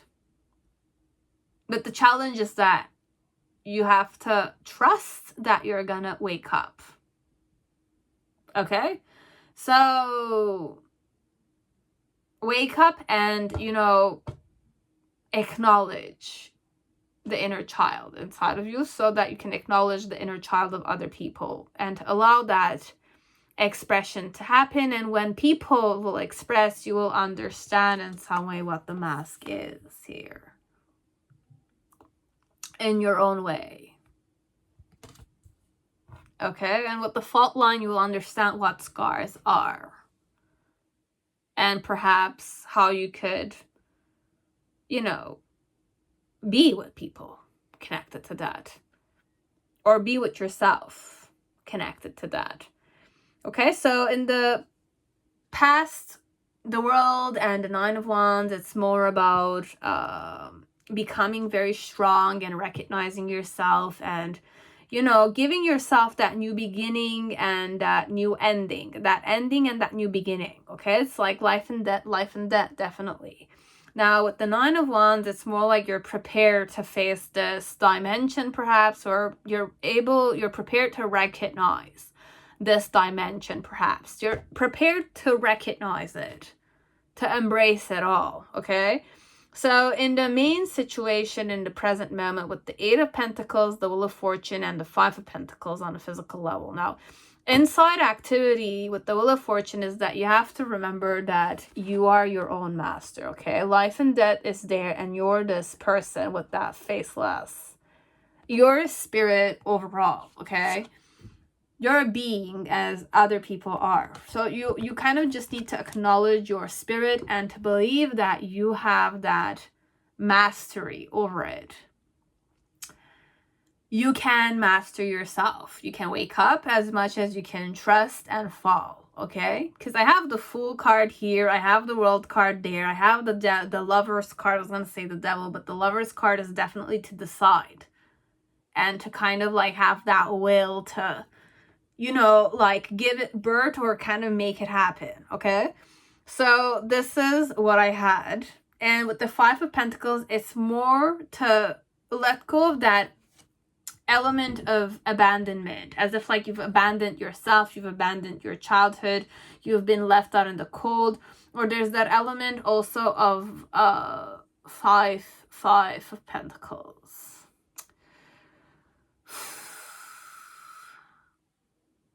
Acknowledge that inner child, okay? Because I don't know where you're falling, because this one is more about falling in your like childhood. I don't want to say scars, but it's there. It's that childhood wound element of releasing the childhood wounds here. This one, it's definitely about that element of I wish my mom to do this, or I wish my mom had done that, or I wish that something of the sort was a different manner, right? But now again, overall, this main situation is to kind of face your own little child, okay? You as a little child, face it, look at it, say as an adult, what can I do to my little child that my little child will be able to kind of become one with me? What could I do as an adult to kind of make myself become one with my inner child? What was my inner child having difficulty accepting? What was my difficulty? What was my inner child wishing at that age? What did I want? And go do whatever your inner child wanted. Like, let's say I was that baby, that little child that always wanted, let's say, cake. Okay, my parents were very, very poor. Okay, and that cake was something that I always wanted to eat. I always wanted to eat that cake. Okay, that cake. And it's like, I remember my mom did certain stuff where I did something wrong and I got reprimanded because I always wanted to eat that cake. Where at this age and this time, I look at it and I even forgot about that cake. But it's like, when I see it, it kind of triggers me to see that cake or somebody eat a cake. And perhaps this one is, you might have eaten many, many cakes until now, but just kind of remember that space, that situation, that time, and go for a little walk in that little bakery store that you always kind of wanted to see, or that store that's still open, but you never kind of were able to go to that store and eat that little cake. Okay, that specific cake you always wanted to eat, perhaps, and take it and observe it and, you know, eat it. Because that's what your inner child always wanted to have. But it didn't have that money to buy it, right? So buy it. Or if you have somebody who's your partner, tell them, like, for this gift, like this age, I'm like 25 years old. On my 25th birthday, I want to go this place with you and I want you to buy me that cake. If it's not about you buying that cake, it's about somebody else buying it for you, then make that person buy you that cake as a gift. So that your inner child will be happy that it's eating that specific cake that it was always focused on, but it never got it because of XYZ reasons. Okay, so I'm going with the cake situation, this one, because I never had the money to buy it, right? Or I always saw their children eating it, or I always saw my mom, or I always wanted to sit down with a family and eat a cake, or I wanted to have a family reunion. But every time we ate we always had to sit down and eat together, there was always something that was, either people were to kind of like look at me a specific way and I was not comfortable sitting there, but I always wanted to feel accepted. Then go to many places where families seek children and they want to sit down and enjoy a meal with a family. So there's many ways to make yourself happy. It's just that how much are you eager to kind of release about your own standards, perhaps this one. This one is all about inner child acknowledgement and doing the things that your inner child always wished to do, so that that inner child and adult right now will merge into one overall, okay? So, and then in the near future, you have the Hermit. So once you do that, perhaps you're gonna kind of wake up to the fact that you are able to, you know, have somebody love you or be lovable or rely on yourself. Let go of those like pain elements and, you know, indulge in that aloneness that is you, that solitude that is you, and you will have that success. And it's like with the Justice and the Artist, it's more about you can start creating your own present moment, and with a certain alignment that is very enlightened. Okay, so this is what I have for you with this pile. You don't know. I'll just kind of put these on the side and I'll just read to you oracles of Rama, connected to perhaps what is your mission in this lifetime as a being, and you know, perhaps how to get out of it. So I don't know how you're gonna take this you know, these informations with the Oracle of Rama, but bear with me a moment. I'll just shuffle the cards first, or the card, okay, regarding those 3 questions.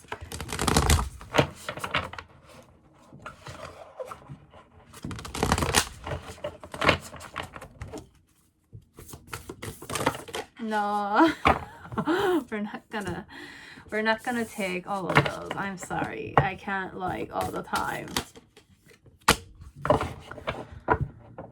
Road less traveled.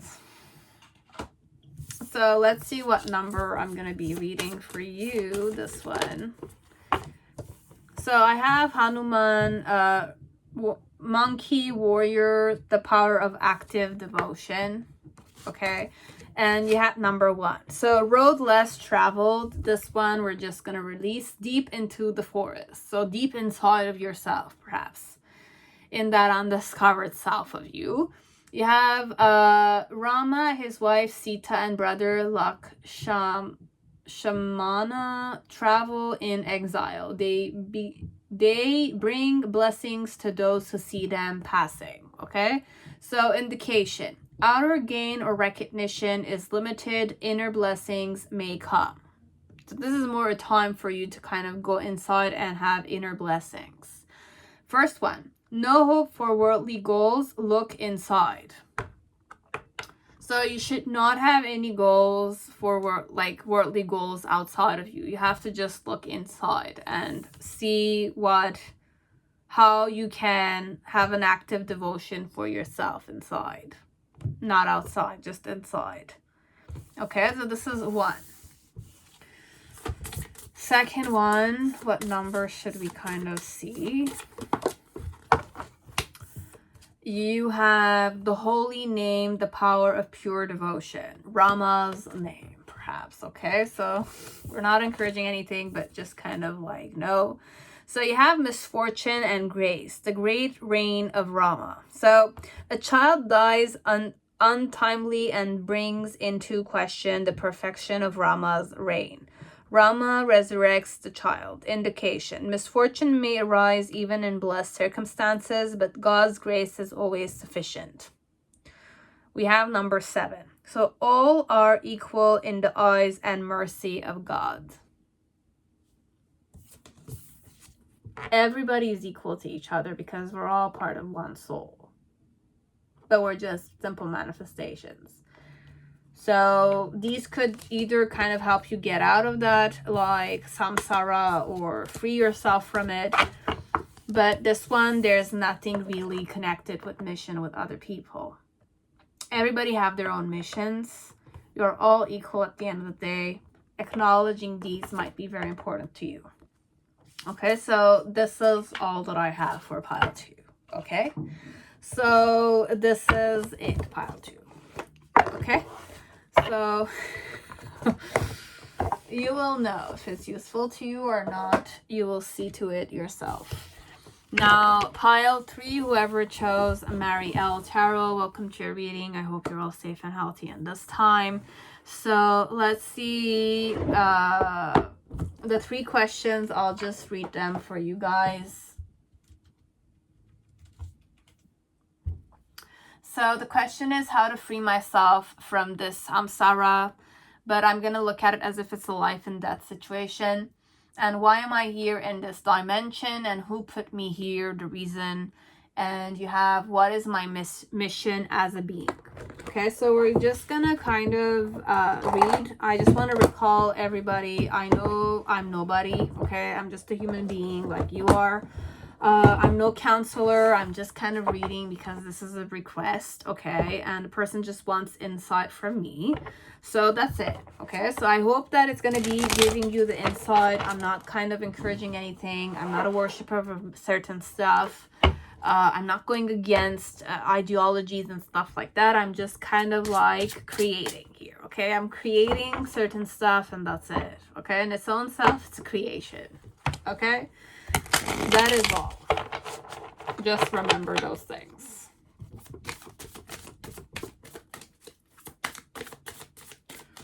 So how to free myself from this samsara, and why am I here in this dimension, and who put me here? Overall, those questions, and what is my mission as a being. So overall, how can you get out of this situation? Okay, what do you need to heal overall?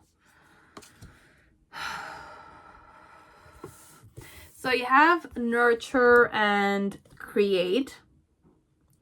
So hexahedron. Then you have take hold, inevitable change. You have the phoenix. So I'm channeling phoenix energy, and I'm channeling crow or raven. So you have raven magic. Release fear, heighten intuition, protection. And I have all chakras here, or all elements. You have 1, 2, 3, 4, 5, 6. 6 Aleph. Well, it's not even 6. This is 1, 2, 3.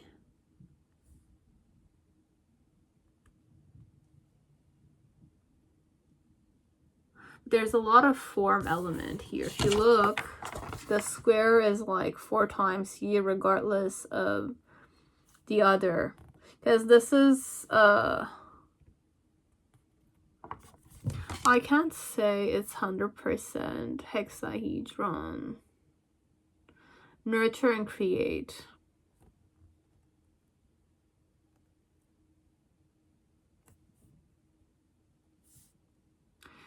So you have nurture and create, you have take action, you have unconditional love, express the truth, and all-knowing and seeing. And take inevitable hold connected to all of these. But overall, you need to nurture and create what you wish to create.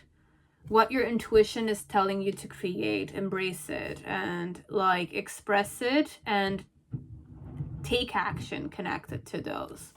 Okay? And with the Raven magic, release the fear connected to this. Because there's an element of anxiety connected to it, perhaps, when you're meditating. Manifest that you're always safe. These are it. What are you kind of resisting, perhaps? It's interference and bliss.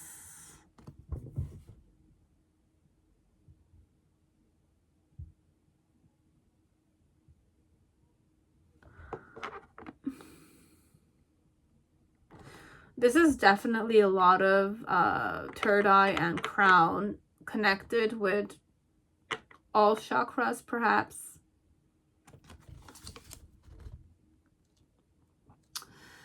This is, for me, it's more, I need time. The Pilgrim.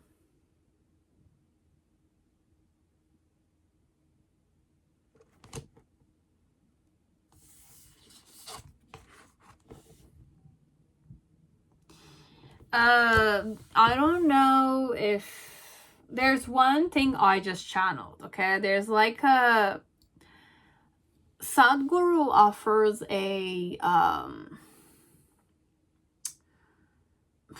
I don't remember what the name of the meditation. It's like a mental vision that you have, and he breathes in, breathes out a lot, and he kind of offers this to many people. I don't recall the meditation thing.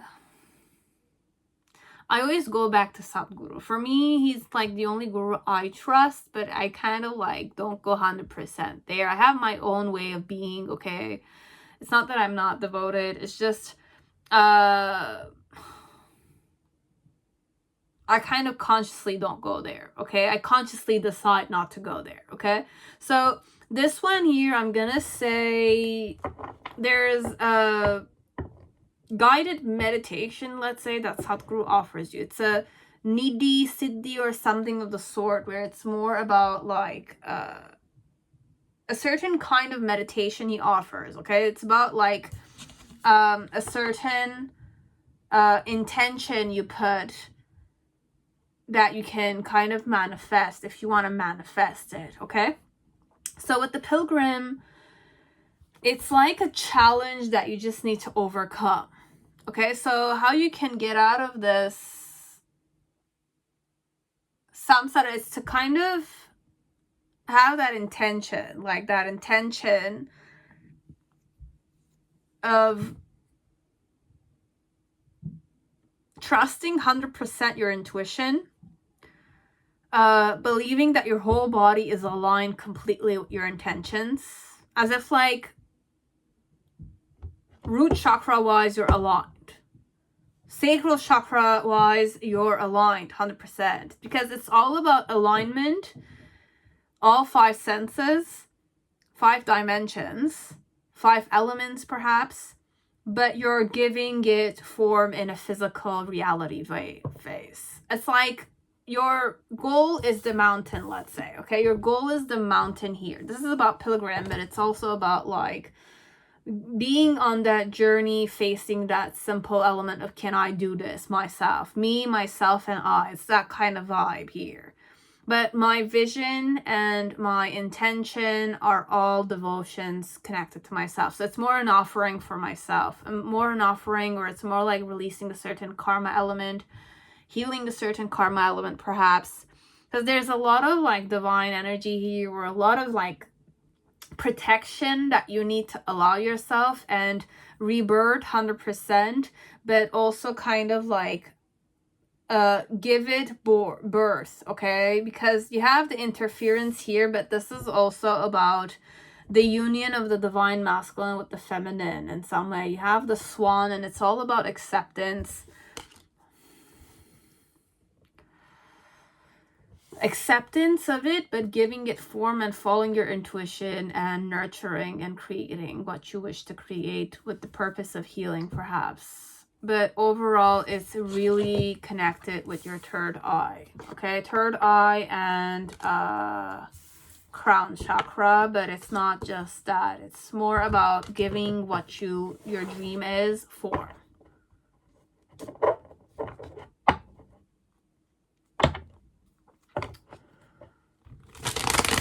Or envisioning it in your third eye, like envisioning the whole process and what could be steps for you to kind of create it, give it birth, love it, expressing it, and following your intuition, knowing that it's gonna happen regardless of the outcome. It's that way. Okay, I'm gonna go really sexual here, but it's not just that. This is what I channel. It's like I always go sexual because it's the only way I can like give it form in such a way. Like whenever a male penetrates a female's yoni, okay? Like a phallic penetrates a freaking yoni, okay? Not every time the yoni and the phallic are gonna give birth to that seed element, okay? The phallic does its own like activity of becoming death, okay? Like inside the yoni, which is like nurturing and the creation house, okay? Now the yoni, the phallic ejaculates, right? The phallic does its own job of becoming alive and seeding, but then again, in that aliveness, it's dead, because once it ejaculates, it dies in that present moment, okay? It's alive, but it's dead at the same time, and the seed is the birth of that masculine energy. Now the feminine energy has its own job of like taking that seed element and kind of like, but it's not even I don't even know if the yoni or the womb is like protecting the egg, or it's like definitely gonna kill it, okay, in that present moment. But the phallic energies, sperm or seed, needs to definitely penetrate the egg so that the egg can give birth to bliss or life, right? Now, this one could be you envisioning the life and death process of the seed coming into the womb, okay? The womb being the unknown, okay? Now, until the unknown, you have a certain vision of kind of like, let's say you're the seed, okay? I'm the seed and I got ejaculated from the phallic energy and I'm in the womb, okay? The womb is definitely unknown to me, okay? But I have a vision to find that egg, okay? Now, I'm kind of going in the vision of like finding that egg, but what if I don't find that egg, okay? Now, this is more about perspective in the seed, okay? The seed, which is the sperm. Now, get out of that perspective and look at the bigger picture. Now, not all the time, every man who dies in a woman, okay? Every man who dies in a woman and lives again, okay, is gonna seed this baby, okay? Not every time I live and I die with this woman or not, I'm a male or I'm a female, we die and live again together, okay? we're gonna create a baby. Okay, so your vision here, or your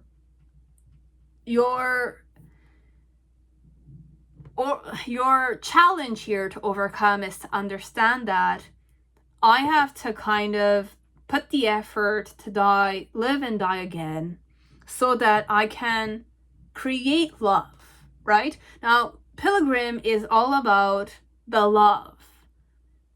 Be it I was able to create the baby in this woman, my seed was able to create a baby, or my egg was able to be feconded by this egg, fertilized by this egg.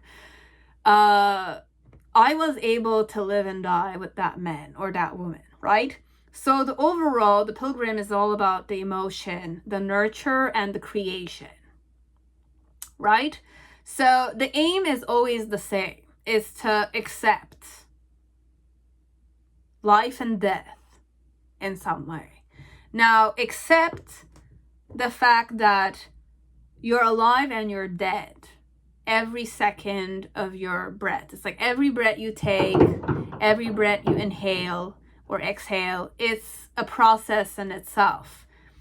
You can have the vision and you can give it birth, right? But just be aware that you have to keep trying regardless of the outcome. Okay? So it's that way. You have to aim for it 100%. And you can visualize it 100%. And there's thousands and one and millions of ways of envisioning it. But it's important to nurture and create it, take the action, love it dearly, love unconditionally, not be afraid to express it, speak your truth, knowing that what you're doing is your own life and death situation there. As if like embrace the present moment 100% overall, and regardless of the outcome. Okay? Aim for it and heal, perhaps. That's it. That's all I have, okay? Okay. So, let's see what's the main situation. So the main situation is the Six of Cups. So it's a lot of nurturing. I really channeled Cancer energy here. And my challenge is the 10 of Wands.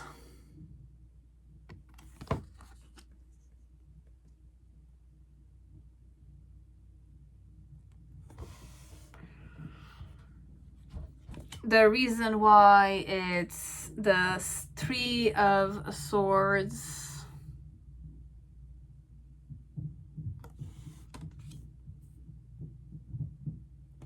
In the past, you have the Hermit card in reverse. In the present, you have the 7 of Discs. There's the Mountain again, but it's all like there's like wings here, okay? In this deck, okay? In this deck, there's a lot of like angels and stuff like that. So, and you have the Queen of Swords.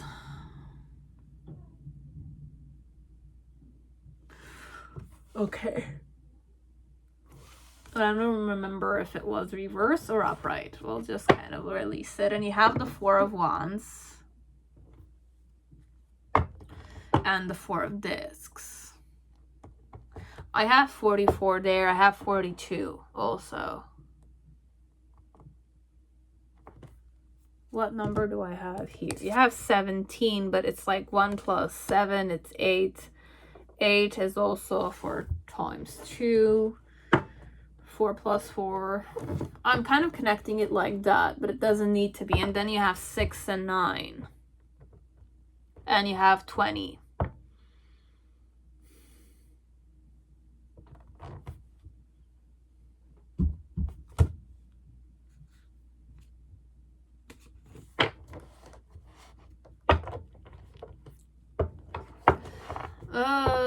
Okay, like, let's just kind of release all that I have. I don't really like...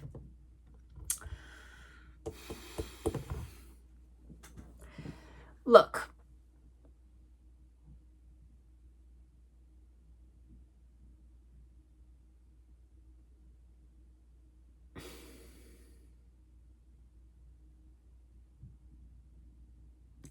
Six of Cups is about nurturing your emotions.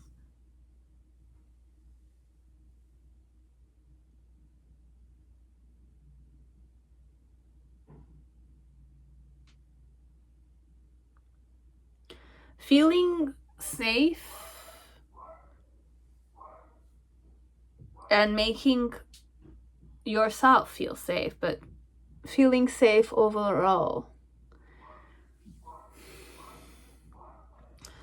And why is that the situation? Is because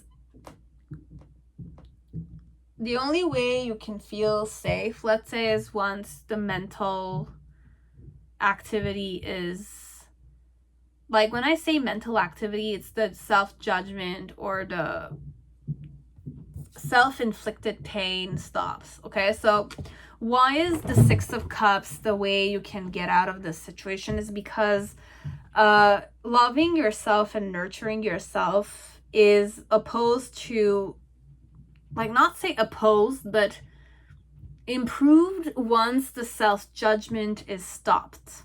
Okay, so there's an element of thorns and roses and, you know, swords here. So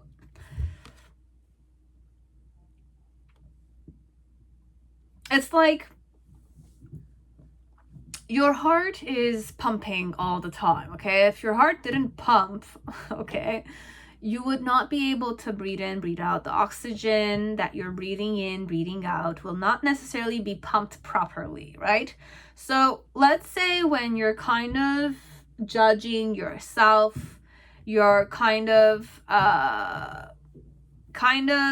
having a certain self-judgment. You don't like yourself, or this is this way you kind of see yourself, or you're kind of objectifying yourself. Let's say you're objectifying all the air that you're breathing in, your heart's compassion connected to you of always working for you non-stop, right? The heart is always pumping. It's always loving you regardless of you loving it or not, right? So when you're kind of trying to objectify your heart, which has always pumped for you, let's say, you're kind of hurting your heart. So you're the one stopping yourself from, let's say, valorizing or kind of appreciating your organs inside of you working for you. So the heart is definitely a very important organ, 100%. And it's like when we're kind of approaching it with self-judgment, we're not necessarily embracing ourselves, right? So we're not necessarily releasing the fear, because we're kind of creating the fear inside of ourselves when our heart doesn't necessarily fear, because the heart always just pumps and the air is always there to kind of, you know, it's available to you, want it or not, it's free, let's say. Okay, so it's like your heart and the air are also connected. Okay, the heart chakra, or the heart, is connected with the air element. Swords are necessarily air elements. Okay, so and the funny part is that air and judgment and, you know, this is how I approach them. Okay, I kind of have a certain tendency to mix fourth chakra or like air elements with heart, because fourth chakra is also connected with the air element. It's also the thing, the organ that pumps it all the time, let's say. So mainly this one, what's blocking you is to feel safe but stopping that self-judgment element. Okay, the reason why I want you to love yourself is because sometimes you're stopping yourself from loving yourself. You're stopping yourself from feeling safe in yourself. So it's that way, okay, this one. And with the 10 of Wands, it's more a question of your challenge is to be proud of being alive. It's proud of being dead and alive in that present moment. It's to be proud, but it's to have a certain freedom or liberation connected. It's like allow yourself to liberate yourself from all this judgment. Allow yourself to get out of that mental like element of I see myself this way, or it's like there's like 3 self-judgments that you have perhaps that you just need to feel comfortable more with it. As if like have a certain element of accepting it, or not look at it as if it's gonna kind of cut or harm your heart, perhaps. Have faith in yourself, but also trust yourself that you're not gonna hurt yourself. Let's say. You're not gonna self-judge yourself. Let's say. Degrade yourself overall. And be proud. Feel proud of yourself the way you are. Feel proud of that seed element. If I'm a male, if I'm seeding somebody, or it's like if I'm a male even, okay? Or if I'm a female. We all have that seed element, but seed is mostly connected with males, okay? But it's all about like that element of like dying or letting go of something just to kind of create something, right? You just need to let go because you've been preserving that seed for such a long time, right? But that preservation is a manifestation of once I kind of let go, it's going to be able to, you know, release itself and become one with the egg, perhaps, so that it can blossom. Anyways, so you can blossom. Whatever you want to seed will blossom. But you have to create it and you have to nurture it, regardless of the outcome. And look at interference as if it's something like a challenge. Because interference could also be connected with unknown factors, right? But you can find bliss in that challenge. Once you overcome those challenges, you will find bliss, perhaps. Now, the main situation with the Hermit is not the main, but like the past energy. With the Hermit is more about flowing with the waves of life, because I'm channeling waves here. So look at this wave element. But I'm also the wave. I'm also part of the wave. It's like if you look, there's a tsunami here or something of the sort, or there's a wave, but the Hermit is also part of it. And the Hermit has its own light. So, like, basically the initial energy here in this one is to kind of go in that seclusion or go in that path where you know what your intention is. You know, the light is also intention. The light is also seed element here, okay? So the Hermit is also the gestation period, okay? It's also connected with the element of the seed being, like the egg being fertilized by an egg, a seed, okay? And it's kind of dividing, and the 9 months of pregnancy, it's number 9. So it's all about that when a woman is pregnant with a child, okay, let's say, she kind of goes through many metamorphoses, okay? And because the baby in its own way, the seed element in its own way is going through metamorphosis. So just be advised that whichever way you're kind of like releasing the seed, be it being fertilizing the egg. The only way I can kind of express it, fertilizing the egg, or the creation is starting, let's say, there's an element of you have to have faith, you have to nurture it, and you have to understand that isolation is important. Okay, and metamorphosis in itself is also important. You're gonna metamorphose yourself. So Gnosis perhaps is here.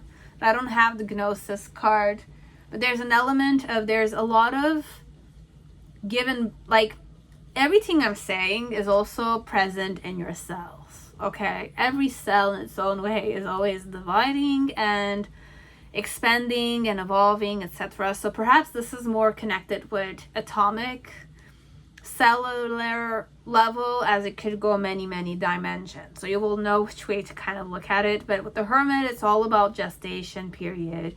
Females who are pregnant go through a certain element of you do feel a certain way, as if like, because you're pregnant, you have a certain way you feel about the child inside of you, and you feel about yourself, and you go through metamorphosis yourself because there's an element of child going through metamorphosis inside of you. So it's a bit that way. So it could be in the form of pregnancy, as it could also be in the form of, you know, being pregnant with ideas too. Okay, to give birth to it. And then you have the Seven of Discs, which is more about the patience element, but also awakening to the 7 planetary phases, perhaps. Like you have the Sun, Jupiter, Venus, Sagittarius, Saturn, Moon, and all those kind of phases, however they kind of go with it. And you have the Seven of Discs. So there's a lot of patience. There's a lot of it's pouring outside right now. It's like hasn't stopped. And I had other plans to do this afternoon. Anyways. So with the Seven of Discs and then with the Queen of Swords, basically either or, once the process starts to happen, okay, be it you give birth, you have fertilized, or you kind of started the creation, which you have envisioned, right?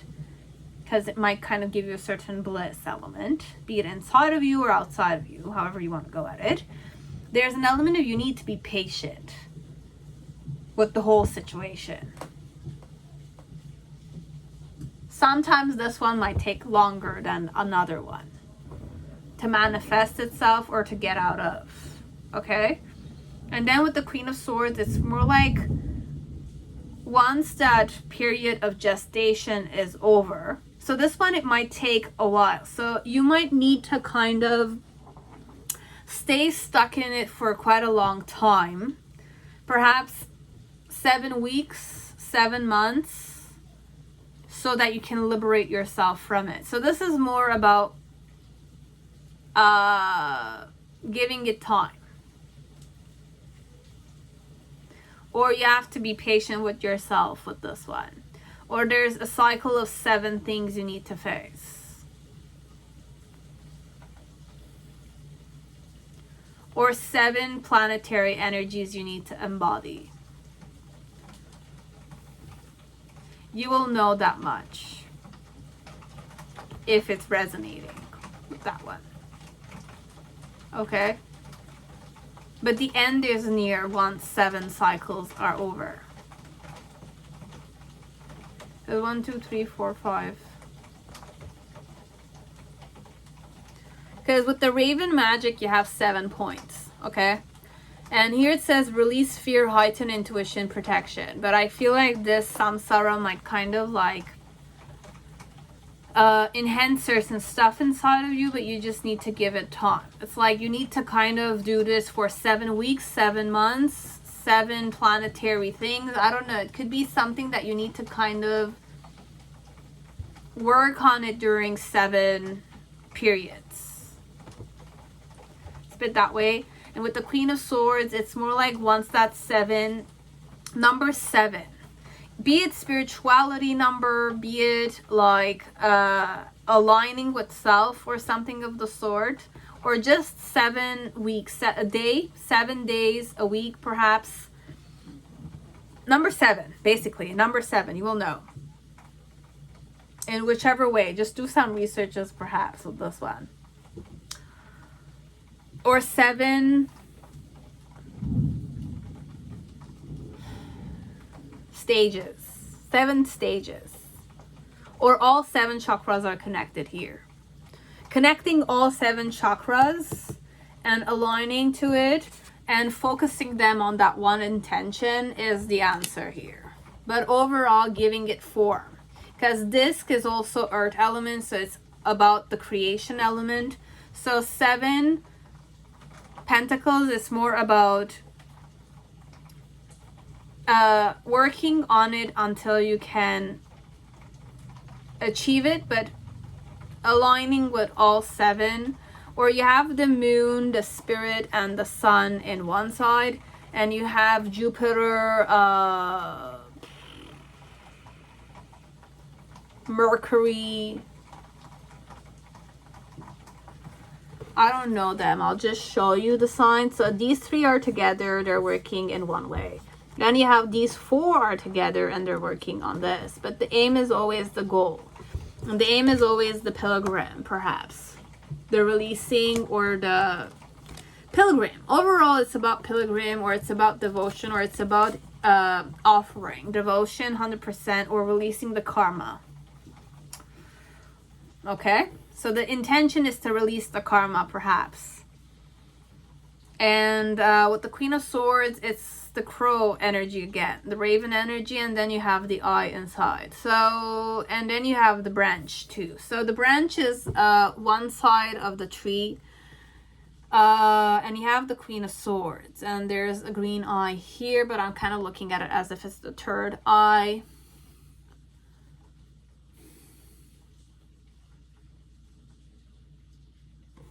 And you have 2 crows here.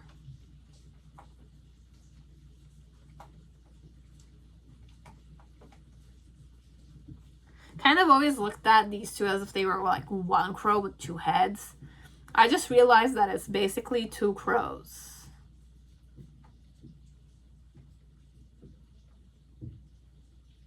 One is more silent, the other one is screaming. So, and there's an eye here.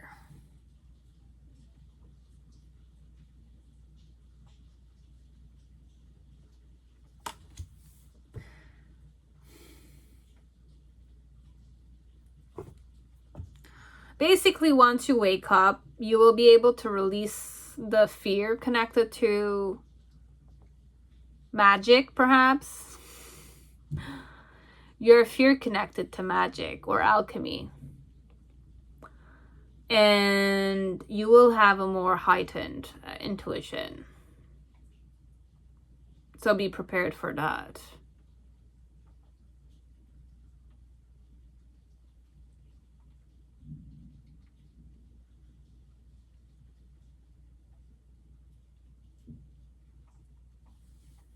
This is all I have. This one, it's more about the how to get over it. It's I gave you the insight I had, okay? I'm so sorry if it's like this is all I have, okay? This one, but I'll just kind of give you Rama's oracle. But overall, at the end, it's more like once you wake up, it's like there is certain things that you will be able to see. And you will be able to take hold of inevitable changes, because you will be able to kind of, I don't know. This one is very empowering to me. Once I wake up, it's like I'm closing my eyes. Let's say I'm meditating, okay? Like my meditation takes a while, but every time I wake up, there's something I'm more awake about, okay? Like I'm more awake, I'm able to release many fears. My intuition is more enhanced, okay? And I am protected, but I'm equally comfortable getting out of my comfort zone. And whenever I have inevitable changes, I'm able to hold it. It's that way. Okay, so this is more about how you're able to kind of get out of it. The only thing is to nurture the inner, like, drown yourself in your emotions perhaps, or drown yourself in your subconscious. It could be. Now, when you're going in your subconscious, perhaps that's where you're kind of like facing all the self-doubts or the memories or the karma that you're unconscious of, that is kind of limiting you to kind of definitely, that is blocking you, okay? Like drowning in your subconscious, or kind of consciously going in your subconscious and having a certain element of security or protection, or you feel more comfortable nurturing that subconscious section, you're kind of able to kind of understand where the blockages are. What is blocking you from definitely releasing your heart space? Okay, once you kind of figured that out, there's going to be a period where you're going to definitely embrace that water element. You're going to become one with it, and you're going to know that you can definitely be part of it. Be part of that path, or be part of those emotions, or be part of that subconscious, or illuminate yourself in that subconscious state. Once you're kind of illuminated yourself in that subconscious state, you can definitely like regroup certain chakras in specific manners that you can aim it at your intention. And once you have aimed it at your intention, the moment you wake up, it's definitely an element of, you will see things in a different manner. Okay, you will kind of see things in many different ways. Okay, to the point that it's like you will release fears on a physical level, reality face wise. Like once you wake up of the practice, you will kind of release a lot of fear. Okay, so you will not have fears basically, or overcome your fears very easily, because your intuition is very enhanced. Okay, and you're 100% protected, but you're good at in that kind of energy of I can like spirit wise, you can provide for all the challenges. Interferences are not necessarily a problem for you. Challenges will not be a problem. You will take hold of any inevitable changes. You'll be like the Phoenix energy. Merkaba is going to enhance, and you're going to be very aligned with yourself, to the point that whatever you're going to do is definitely very, very devotional, humanitarian, releasing karma in many ways. Okay, you have released a lot of karma in many ways overall, this one. Okay, so I'll just kind of give you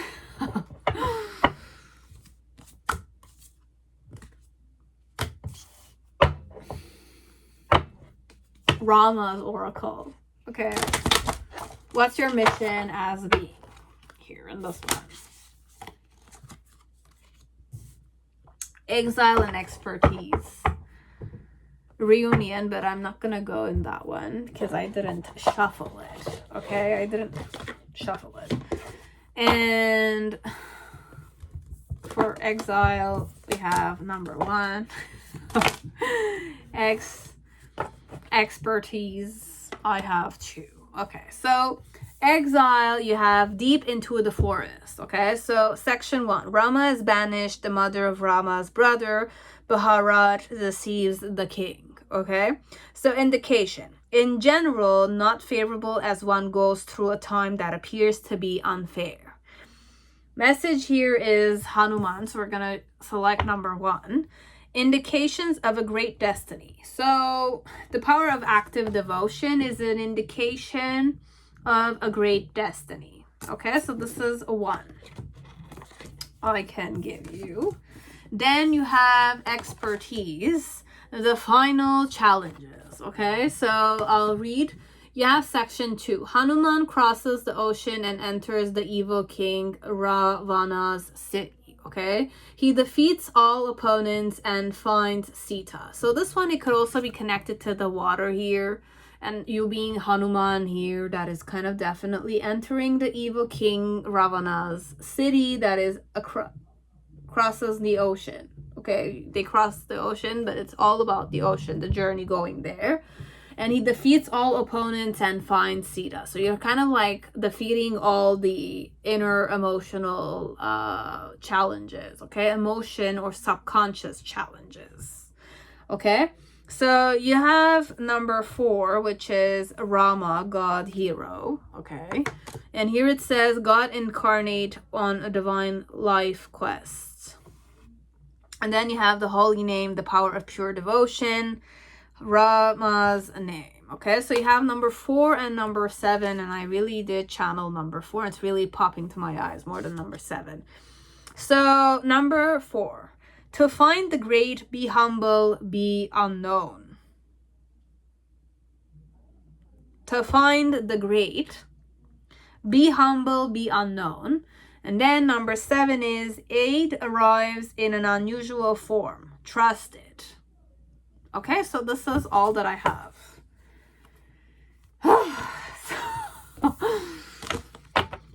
Just that my throat is like really like, I don't know. You will know. So that is all that I have for pile 3.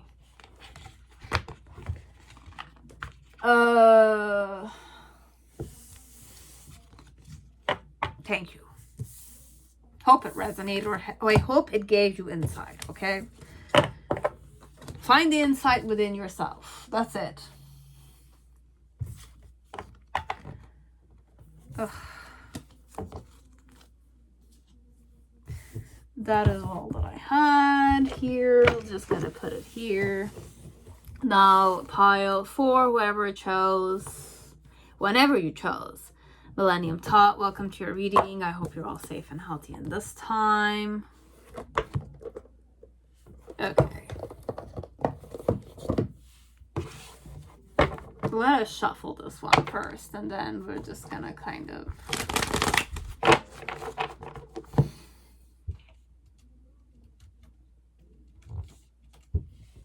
So the questions today are, why am I here in this dimension and who put me here? How to free myself from this samsara, okay, or this life and death situation, and what is my mission as a being. I know these are all really deep. I would be grateful if you do give your insight. So I'm just giving insight, guys. I'm not encouraging anything, okay? I'm just kind of releasing energies with tarots, okay? I'm not necessarily part of any kind of ideology or religion or some stuff of that sort. This is just my own discernment, which I know and I don't know yet, okay? So I don't know what I'm talking about. I'm just kind of releasing energies. And your own interpretation of this is you, okay? I'm interpreting this, but the way you're kind of channeling it inside of yourself is also right for you, okay? That is all. So let's see, how can you overcome this situation the best way possible? So you have true state of being. So I have C, 963. Then you have awakening. I have whales here. So Akashic Records, conscious evolution. Do I have one more?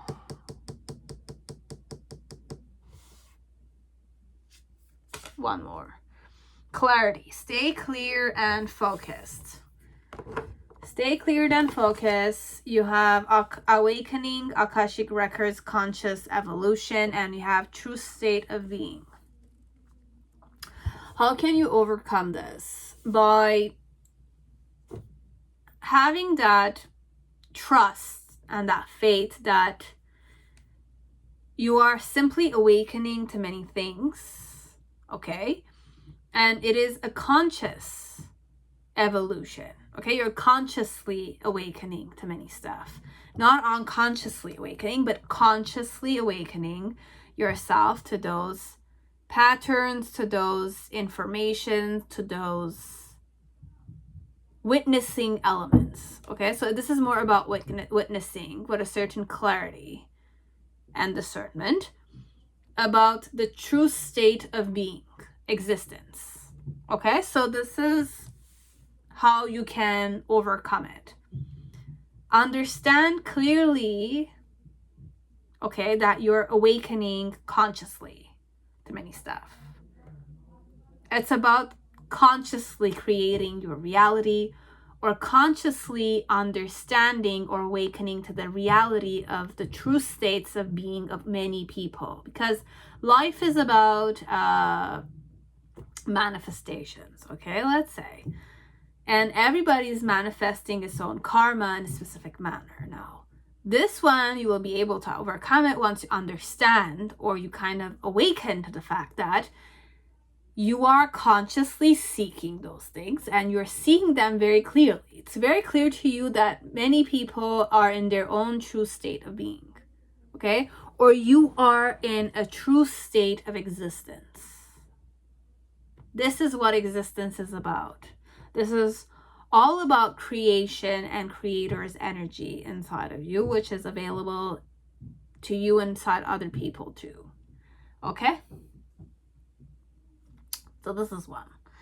Then what do you need to overcome also, or kind of tune into, is compassion. Whatever you see, however you see it, remember that you have to have a certain compassion. And whales are also about compassion too, for me. It's the most beautifulest animal if you kind of see them in real life. Perhaps I haven't had the chance or haven't had the courage to kind of see one in real, but they are very present, okay? These animals are very, very present, so, and compassionate. So remember that compassion is gonna get you out of this, or tune into compassion overall is the main lesson of this dimension, perhaps. And you, who put you there, it's more you went there because you're learning about compassion, or this is one of the lessons of this dimension that you can overcome. And what are you gonna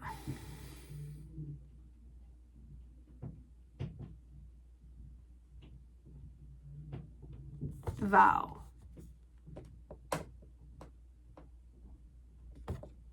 One more.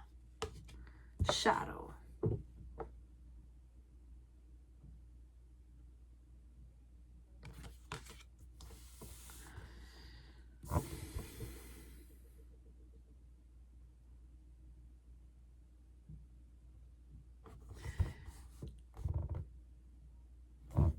There's a lot of undiscovered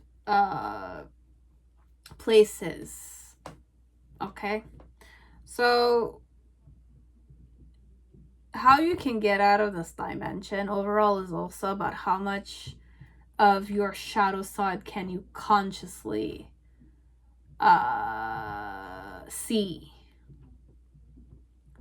as a true state of its own. How can you embody, or how can you face your own shadow side connected to other people too? Because shadow is present in everybody, okay? Shadow is like undiscovered, or it's that pit, let's say. It's that pit, but it's ugliest one that you can see, let's say. It's like the most ugly side of many people, the corrupted side of life and all that kind of stuff. But this one, it's more you're going really deep here and awakening to the clarity of the true state of being in the shadow side as much as being in the light side, okay? And waking up to the fact of compassion. Shadow and light, compassion connected to both of these.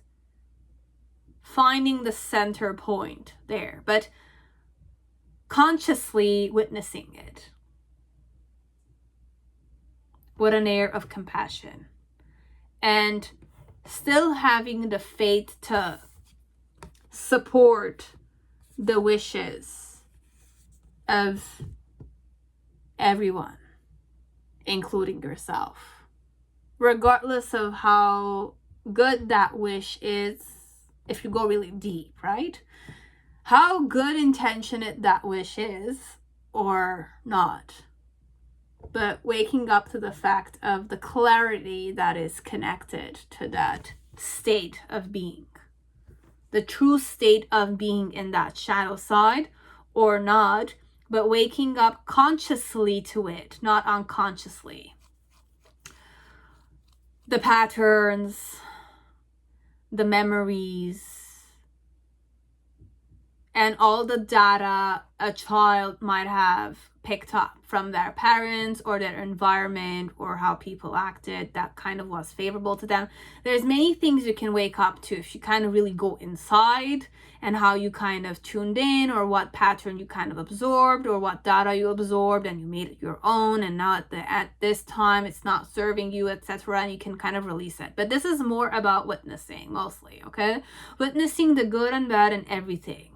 Seeing with clarity and true focus, with an awake state of mind, the real state of being, existence, manifestation, shadow manifestations, corruption manifestations, good manifestations, bad manifestations, the true state of it all. See the shadow for what it is, see the light for what it is, and have a certain clarity connected to it overall. Okay, so this is what I have overall. Now let's just create the Celtic spread. I think I shuffled it. I'm not going to shuffle it again because I feel like this is already ready. So you have the 2 swords here with the Hermit card.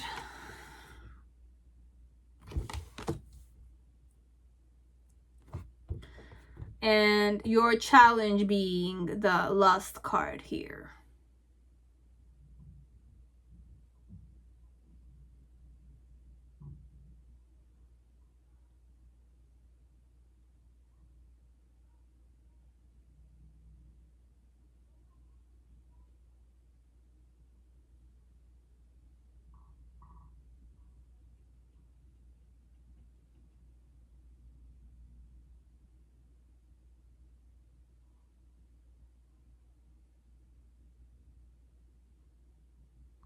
Okay, so this, I really was stuck there. So you have the lion's expression that really popped my eyes, okay? Like roaring at me or something of the sort. Now I'm looking at the girl. She's really holding that cup of life, okay? That cup of life. I always channel Ricky Martin's song. Is it Cup of Life or something of the sort? I don't know. La Vida Loca? No, it's not that. It's Cup of Life or something of the sort. I don't remember. And it's like there's several parts in his lyrics that he's mentioning, like I'm able to take my destiny, like, or what I want from the hands of destiny, of something of the sort, okay? Now, I also checked out, like, I saw, like, I'm really stuck in this card. I was stuck in this card for a while now. You have the snake tail. So, and it's like this woman is sitting and, like, her focus is on the cup of life, okay?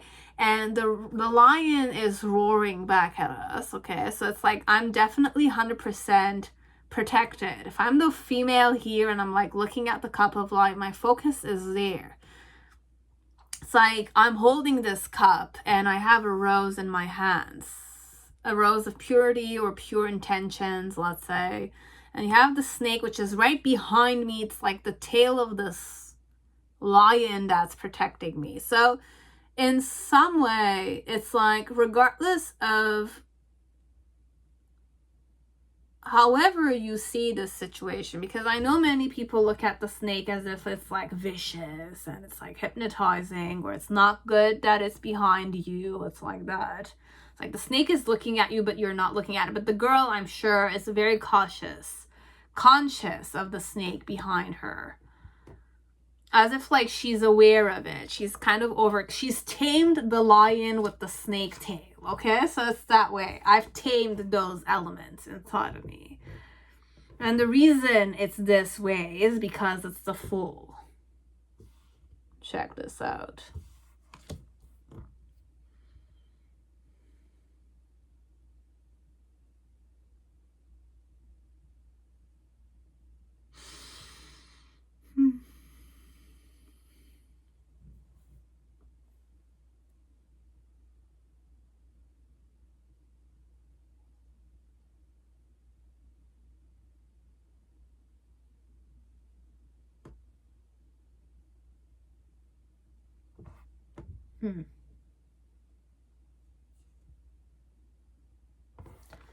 And in the past, you have the Two of Wands, or the initial energy. It's the Two of Wands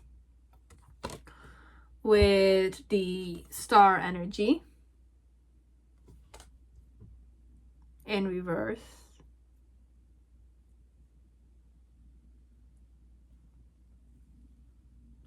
I don't know why this one I'm kind of like,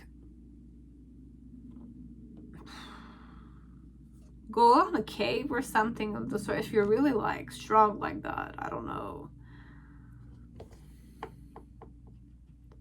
Because I'm looking at the crystals and it's like cave element. I'm hearing cave. And then you have the Nine of Wands energy here. Because the cave is also the shadow side. Also, it's like that kind of place where it's all dark. Then you have the Ten of Cups and the Princess of Swords.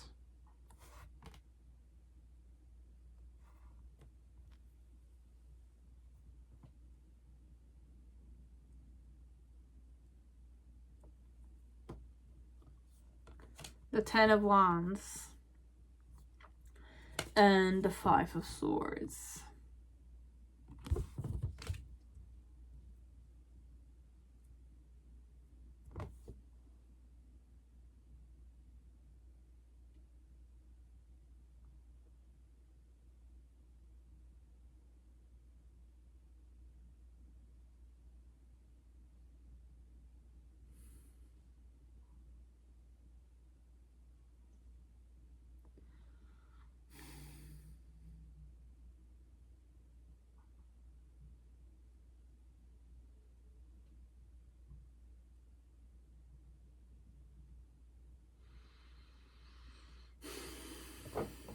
Bear with me, okay? I'm just dazing, but it's like...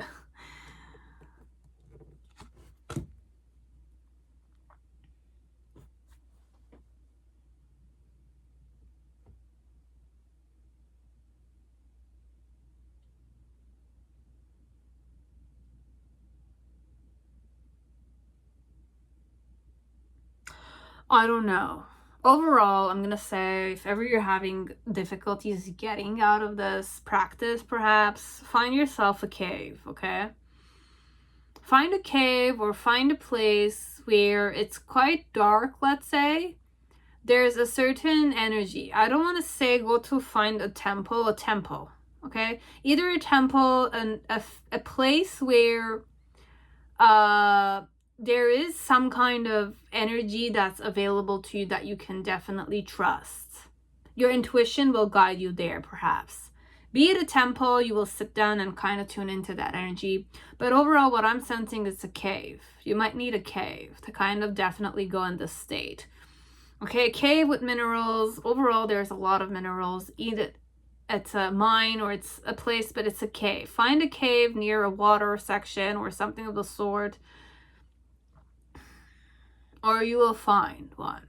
You have to find one. Either a temple, a cave, a place where there's energy available to you so that you can meditate in a more, I don't want to say proper manner, but there's a flow of energy you need to tune into to free yourself from this practice. There's a specific place you need to find. location, what energy. Follow your intuition, you will be guided there. Okay, one thing I can say. The Two Swords and the Hermit, because I'm looking at this and I really channeled cave there. This is more like it's a place. I'm kind of looking at this and there's like a place. It's like a planetary state I kind of channeled myself to be. You will know if it's going to be useful. This is only for those who are seeking meditation and stuff like that. Or this one, it's more about go to church perhaps.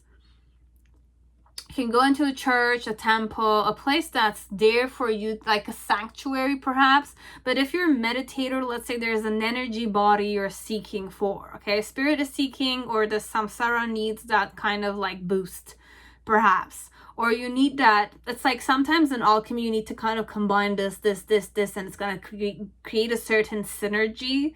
Is that kind, perhaps, this one, okay? You will know. But with the Hermit card, it's a space that you need to kind of discover. And it's like, you will need to seek. Okay? But with the Two Swords, it's more like you're unaware of this puzzle piece, let's say, or this knowledge. Okay, so I have crown chakra here because this is the crown spirit. Okay, I kind of like connected with you know, the snake with the cosmic egg element. So with the Two Swords, it's more like it's a knowledge that you're not aware of, but you will kind of tune into, connected to. I have Libra season and you have the crescent. So it's crescent, which is moon connected with Libra. So I don't know if it's going to be a time. It's like a portal or a gateway. Okay, it's either a portal, a gateway, an energy vibration that you need to kind of just sit in. Okay, or it's a temple you need to go to, because I'm looking at this and it's also like in the form of a temple, and there's this lotus flower and this guy is kind of like embracing this energy. Okay, so I gave you several tips. I don't know if you're gonna kind of find something with it. Okay, so with the Two Swords, it's something if you need to seek it more, and you have to follow your intuition and you have to find it. Okay, for some part, you need to meditate in a temple, or sit down close to a temple, or sit down close to a temple that has a specific energy. Okay, and you have to follow your intuition. And when you're kind of going there, have 100% faith that it's like you have to allow it. You have to have a certain crazy full energy to you when you're kind of sitting there or going there.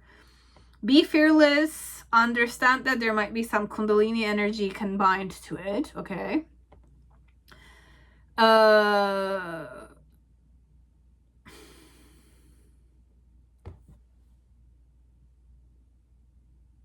Be careful, okay? Because I don't know where we're going.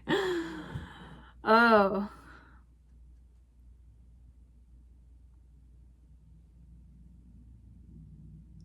Because you're really gonna go shadow energy here.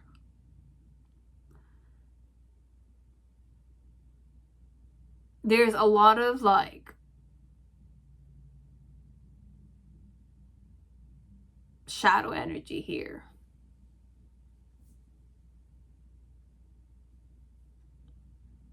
But getting out of it, you need clarity. You will not be able to get out of it if you don't have clarity. You don't combine clarity of mind or witnessing, discernment, with compassion and consciously creating or consciously witnessing it. The challenge is definitely lust, but it's also greed and shadow and, you know, darkness. Because the lion is sun energy. It's like real solar. I don't see plexus, but it's about sun energy. Okay, it's about sun. This is vow. It's like promises and stuff like that. But overall, this card impacted me big time, okay? Like, it's about, like, having a certain fierce spiritual mastery. That's your challenge, though, here. It's about having a fierce spiritual mastery so that you can focus on the blissfulness or the clarity element, which is focusing on the witnessing of the true state of being.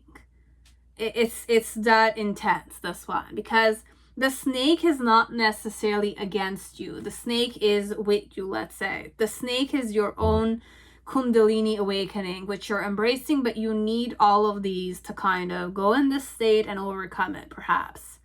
Okay? So you will need that extra energy boost. Be it a temple that was created or like a consecrated area, perhaps. A powerful consecrated area. Okay? And when you're sitting there, there's a lot you're gonna be either channeling, either experiencing, witnessing. And once you're kind of in that vibration or in that flow, okay, with the Two of Wands and the Star, it's all about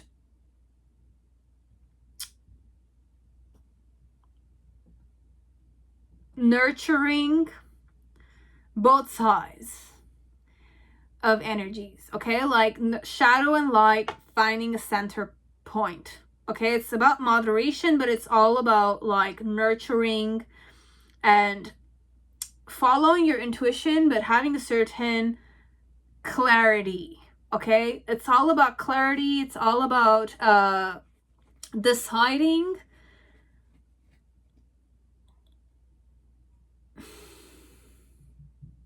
but it's not just about, because there's a fire point, okay? So it's very much connected with your solar plexus chakra, okay?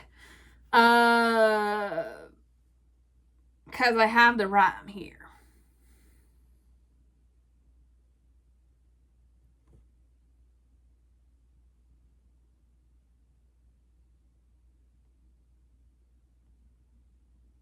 You have the alligator or the crocodile here.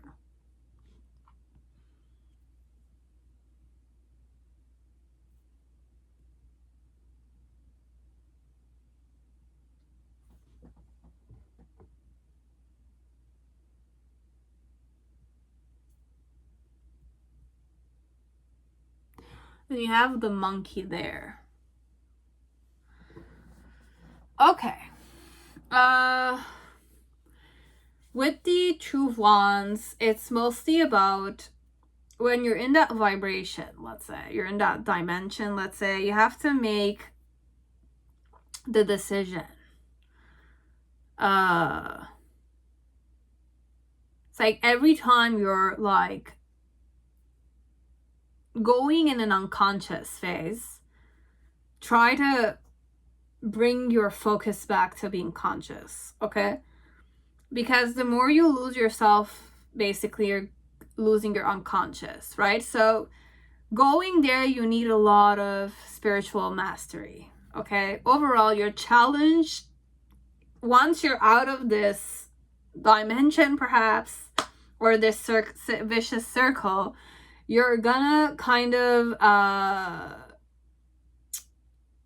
have a certain spiritual mastery here, okay? So I don't know, you might be very strong, but your challenge is to stay strong and focused regardless of what you might witness there, okay?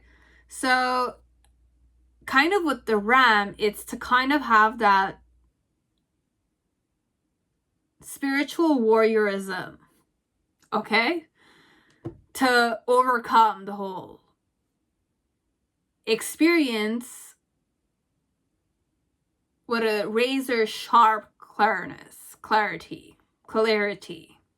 okay, and focus. You have to be focused on embracing the true state of being, the existence there, Okay, it might be in the form of like a manifestation of a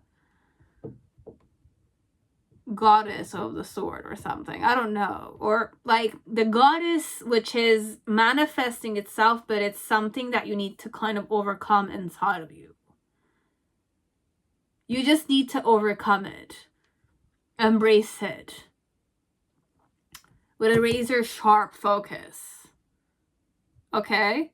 But when you're focusing and you have a certain clarity, you have to stay awake and available to the true state of the being. Okay, embodying the shadow, but also the light side of it. If you're going too much shadow, it means that you're getting out of balance. If you're going too much in light energy, you're going out of balance. You have to stay focused and conscious and compassionate. That's the key to success here. Compassion is the key to your success. Okay? You have to feel comfortable with it.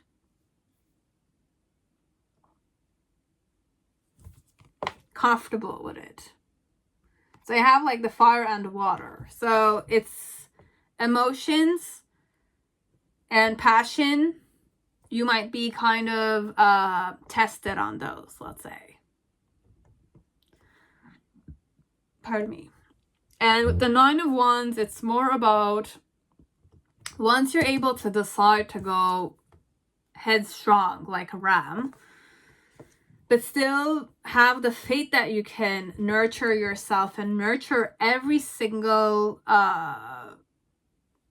situation, still having that clarity, that consciousness of the true state of being with the compassion, facing the shadow side, you will be able to not engage, but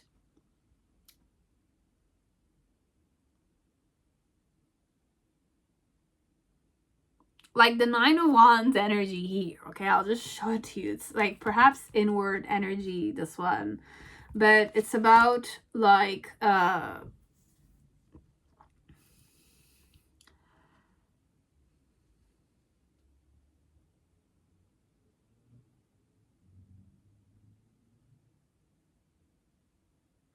having a certain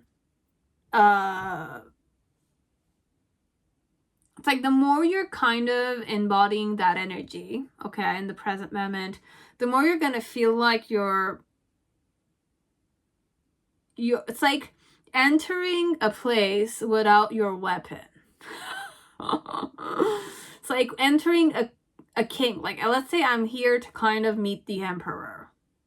We're going in that energy, okay? I don't know what's happening. So I'm here to meet an emperor, okay? Or a deity or a divine person of the sort. Now, when I'm kind of entering a gateway, I'm realizing that all my tools, it's like if I carry a knife with me all the time, or I kind of carry something that I can protect myself with, is told to be kept in the outside. So when I enter a room, I'm entering 100% naked. It's that vibe, okay? So when I'm entering a place 100% naked, that's what's happening. And afterwards, with the Princess of Swords, the 10 of Wands, and the 5 of Swords with the 10 of Cups, there's like a phase where I'm gonna see all my wishes come true. As if like once I entered here nakedly, in this conscious state of clarity, perhaps, I will see all my wishes. All my triggering elements, but it's like none of it has a certain impact on me any longer. So with the 5 of Swords, it's more like even my own truth is wavering here. So it's like a state where you're realizing, it's becoming very clear to you that there's 1,001 way of being a person, a being. That's what universe is all about. You know, we're all different people, but we're all from the same source of 5 elements. And there's much more to us, definitely. But this one, it's more about a situation where you just need to be naked to enter this dimension.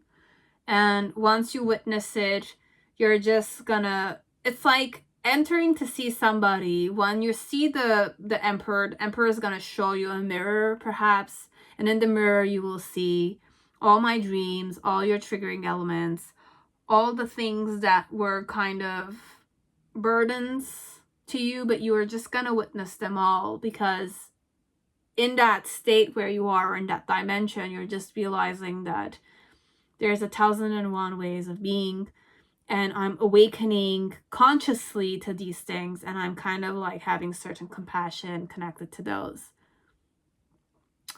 truth states of being. Be it good or bad, it's a true state of being in that way. It's a truth in itself, because it's a manifestation of a certain element. And there's 1,001, if not many other more manifestations, possibilities.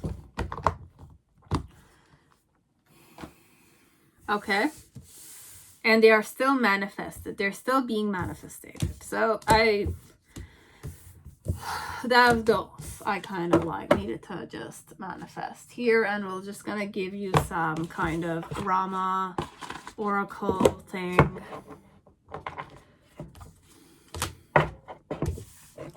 So be it mission, whatever you have in your mind, okay? I'm just going to let you think about it, because I'm not going to give answers. It's a bit draining for me all the time. I know you don't mind. So you just think of a question in your head, and we're just going to use the Rama prophecy for that, okay?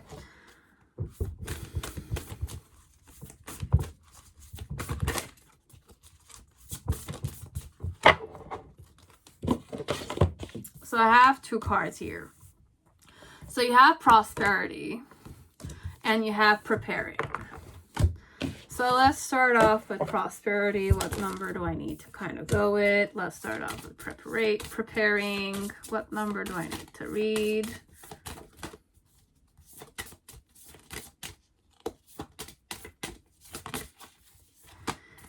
Okay, so Hanuman, the power of active devotion. So it's number 1, and I'm going to use this to kind of read you a section of this. So you have the great being reign of Rama. Okay, so number 6, you have the great reign of Rama. Section 3, Rama establishes his rule according to cosmic law. Everyone benefits. Okay, indication. Those who follow the Dharma flourish in the end. Those who follow ego fall. Okay, so it's overall the main situation with yours too. If you you have shadow element, right? It's ego, but which one you follow is going to be your downfall, perhaps. But it's not downfall, perhaps. Overcoming it is this way. You will know. I don't know. Okay, so number 1, the marriage of heaven and earth. So focus on the marriage of heaven and earth. Father and mother. Okay, or divine and material stuff. Objectification and divine. Image. It's basically ego and, you know, the dharma, if I'm kind of saying it. I don't even know what that means sometimes. So divine and objects. So it's like root chakra and crown chakra, or there's higher than that. I don't know. Now, that's one of your answers. Second one is preparing. Okay? So the great story begins. Section 3. Rama's happy childhood and early deeds. Indication. An early stage in one's ventures is benefited by playful, creative preparations. You have number 7. Let go of worries. That's your message. Letting go of worries. So you had those to your questions, and they can definitely benefit you in this situation. Okay, so that's it. Now, thank you, pile 4. Now, pile 5, whoever chose the Night Sun, welcome to your reading. I hope you're all safe and healthy in this time. So let's just read to you guys the 3 questions I will focus on. It's not even 3, or it's more than that. So how to free myself from this samsara. Could also be a life and death situation. It could be a vicious cycle element. Many ways I tune into that when I kind of like look at this, okay? So I don't really know anything. I'm just kind of following my intuition. Then you have, why am I here in this dimension and who put me here, the reason. Then you have, what is my mission as a being, okay? So what's my purpose here? So I just want to kind of give a little FYI. I don't know anything, okay? I know I don't know, so I'm not counseling, I'm not encouraging anything. I am nobody, okay? I just kind of follow my intuition. I'm reading, there's a request, and that is it, okay? So you will know what you're going to do with the information, and that is all, okay? So I'm just kind of like saying that, and I say namaste, definitely, but remember that I don't know anything. I'm just reading the energies. I'm just giving answers or insights that I'm just tuning in to, okay? So I don't know anything, okay? And I'm not encouraging anything. I'm not saying you have to do this. I'm not saying this is the ideology. This is the religion. You have your own religion. You have your own beliefs. You can channel whatever I'm saying in your own way. But I'm not imposing any of those things, okay? I'm not encouraging any of those things. You'll know what you want to do with them, okay? That is all. I'm just kind of taking that off of me. Okay. So let's create the Celtic spread first, and then I'm going to start kind of like giving you, not tips, but it's like information into how I can get out of this, okay? The situation.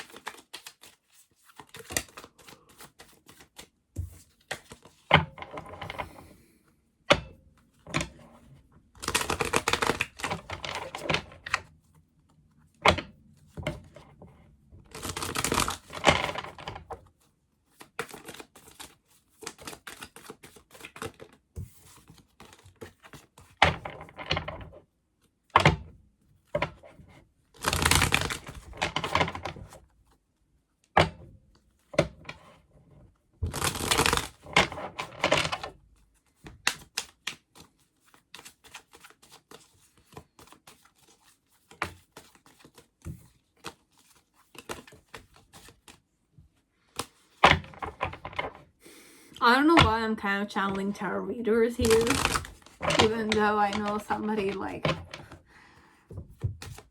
meditative is like requested this, but I don't know if I'm kind of like, I'm channeling an energy, but it's like, I'll not mention the name, but I don't know. I'll say welcome, guys, but then again, remember, like, I'm a nobody.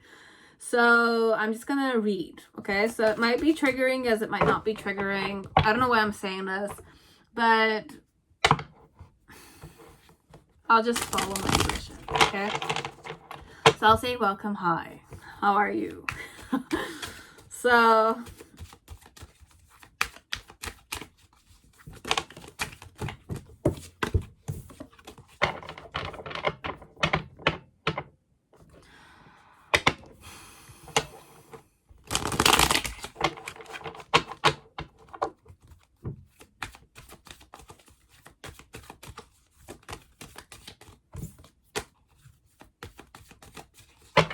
for some part, if you're stuck in a vicious cycle, the only way you can get out of it is by waking up to the fact that, like, am I kind of going outside of my it's like there's a thin line between being conscious of yourself, being conscious of what you're saying, and connecting it with your own truth, but like having a certain balance linked to that truth. I don't know how to explain it. Okay, I had the Justice card there. It's like, observe yourself 100%. Observe yourself in a very fair manner, in a certain strict way. Observe yourself in a very, very, very strict way, and see where you're kind of caging yourself mentally.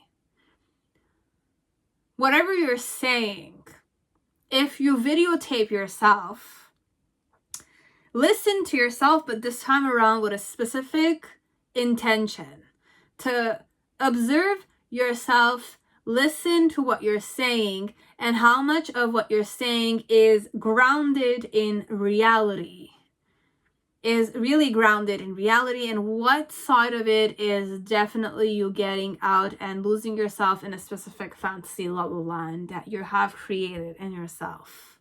Okay, that's one thing. Okay, so for some of you, that's the message I wanted to say. It's like, if you're watching yourself, watch yourself with a very keen eye, but be strict with the keenness and the discernment you're looking at yourself. And whatever you're saying, like, connect it with something grounded. Is this really what grounding element is? Or is this me, like, flying high in my own, like, fantasy la la land? Okay? Go more grounded, but strict, like strict with a specific, like, balance, truth connected to it, like balanced truth, not like losing yourself in a specific dimension, if that's what you were seeking for. Okay, so that's one thing I wanted to kind of say with my own discernment and my own way of like seeing it. I saw myself to many stuff I used to do on my channel. Now I'm awakened to that element because I woke up to those. Okay, like I woke up to many stuff. So every perhaps tarot reader has those times of illumination, or these times of losing itself in that labyrinth, which is, you know, sometimes fantasy la la land. Okay, so there's fantasy la la land and there's reality, but then again there's the balancing of both of these. Okay, I can still have fantasies and dreams, but I can definitely make sure to make that happen in reality. And I have certain, like, my 5 senses are in tune with it. I'm not out of balance in one section. If I'm lost in too much divine feminine energy, I need to kind of bring some masculine energy so that I can have both in my hands. If I don't have both divine masculine and divine feminine energies in each side of my hands, then I have to understand and wake up to the fact that I'm not necessarily balanced, right? So that's one thing you have to wake up to. Whatever you're saying, whatever you're reading, are they balanced or are they one way? Always one way. Okay, so that's one thing I just needed to release out there. So if you catch yourself, then wake up to those things. That's it. If you don't catch yourself, or you're not catching yourself out, there's nothing wrong with you, right? That's it. Okay, so that's one thing I needed to release. My throat is definitely starting to kind of like hurt a bit, so I should not necessarily like speak that much perhaps. So how to free myself from this vicious circle, or this life and death situation, or this samsara? Why am I here in this dimension? Or why was I born perhaps? And who put me here? Okay, so who put me here? But I really don't go as if who put you there. It's more like there's an energy you need to release right inside of you. So it's your spirit putting you there. Okay? Or it's like a spirit part of you that is kind of like making you face this part so that you can embody it. Okay?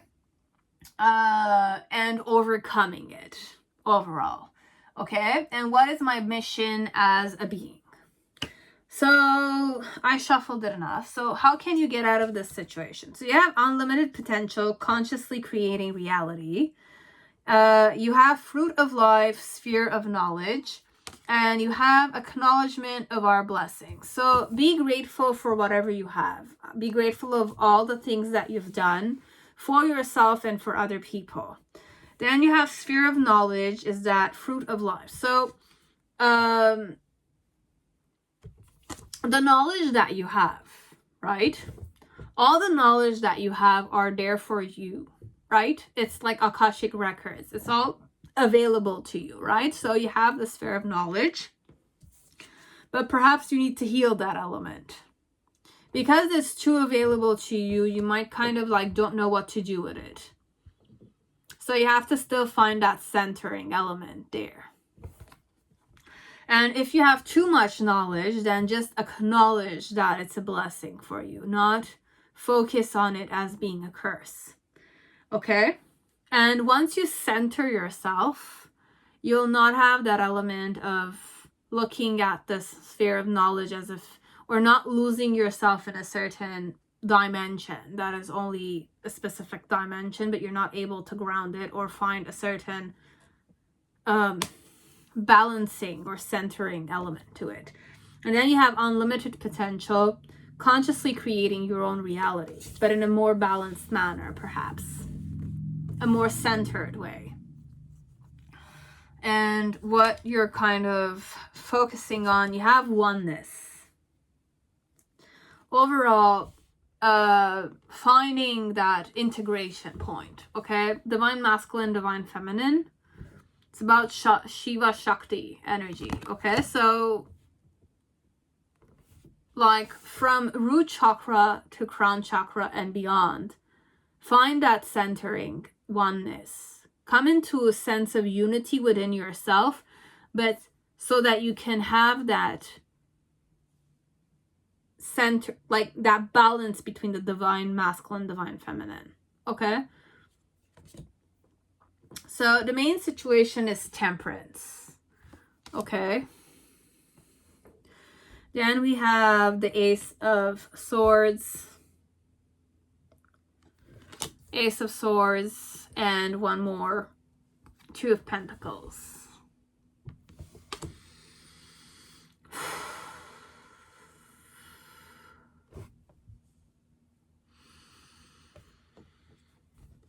And in the challenge side, you have like challenges. You have Ace of Pentacles with the Lover's card. Again, it's about grounding, but grounding overall, but it's not just grounding. It's about like grounding the like balancing or harmonizing, coming into like you have a divine masculine, divine feminine. Like if you're stuck in divine masculine or you're stuck in divine feminine, like find the center energy of the dimensions, okay? And consciously centering yourself, but acknowledging the whole situation and using the sphere of knowledge in your centered element. I don't know. And the reason why is the Sun. Because you recognize it.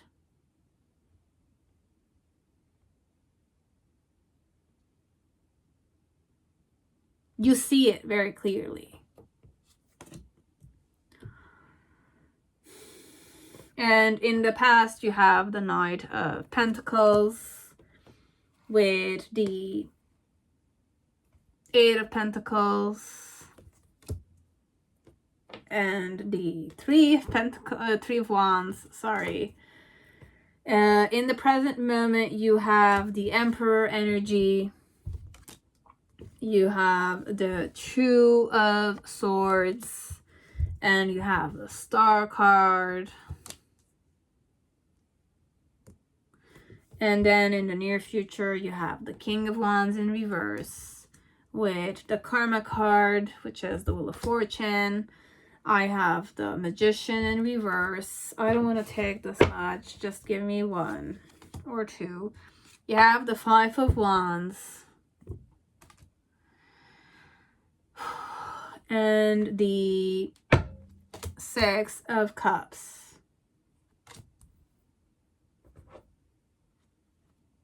You have the Devil card. You have the Page of Swords. So you have the Devil card, the Page of Swords, and the King of Pentacles. And I'm kind of having some kind of shiver in my back. So it's okay. So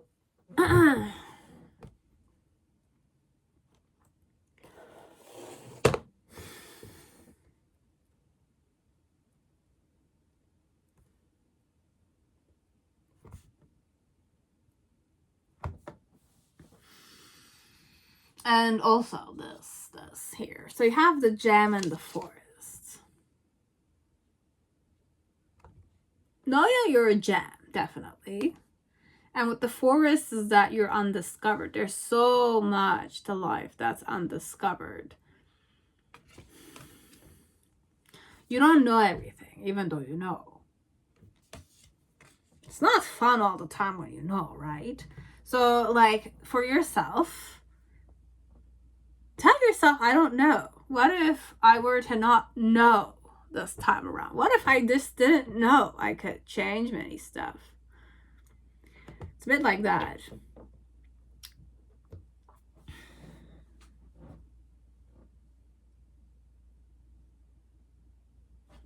I don't even know if I'm advanced enough to say stuff. I don't know. Okay? Like, I'll just release, but like, I talk like as if I know, but I don't know anything, guys, okay?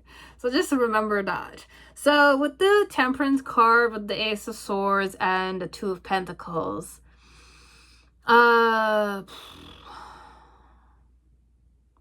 look, remember that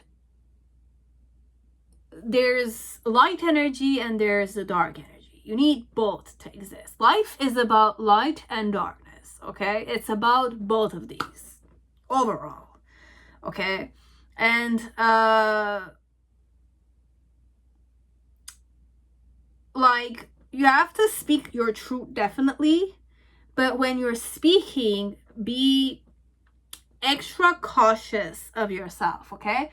Or whenever you're kind of witnessing this, there's a truth, you know, but no, this is all about what you're saying, okay? What you're saying, how you're saying it, how you're kind of like managing the truth perhaps, or how you're kind of creating the truth and how much of the truth you see perhaps. But focus mostly on balancing the divine masculine and the divine feminine energies inside of you, okay? If you want to kind of like tune into certain stuff, in my intro, I kind of released a lot of stuff, but I don't know if it's going to be useful to many people out there, okay? It was useful to me, and there's a lot I need to figure out, okay? But you can kind of go in those things. I kind of like go in many kind of ways. I might kind of at the end of this video just kind of release certain other stuff. I don't know. Might be useful to me. Not many people, or somebody out there, I'm sure, perhaps. But this one, it could be connected to how you're speaking with people, how you're kind of like teaching the knowledges that you have. Just be cautious. Like, remember that you're doing something very it's like overall you're healing, okay? When you're speaking, you're healing, or you're acknowledging, or you're manifesting certain stuff. You're creating a certain type of karma, okay? Whenever you talk, whenever you're acting, whatever you're doing, there's an element of karma connected to it, okay? Now, with the Eight of Swords, it's about talking or speaking the truth, which could be definitely very hurtful, triggering, right? And with the Two of Pentacles, it's more like sometimes you feel like you're walking on eggshells, okay? But why it's doing this like this is because you're seeing many things, or you're recognizing many things, or you know many things. You know patterns, you see patterns, you're aware of it, you kind of have a certain affinity to it.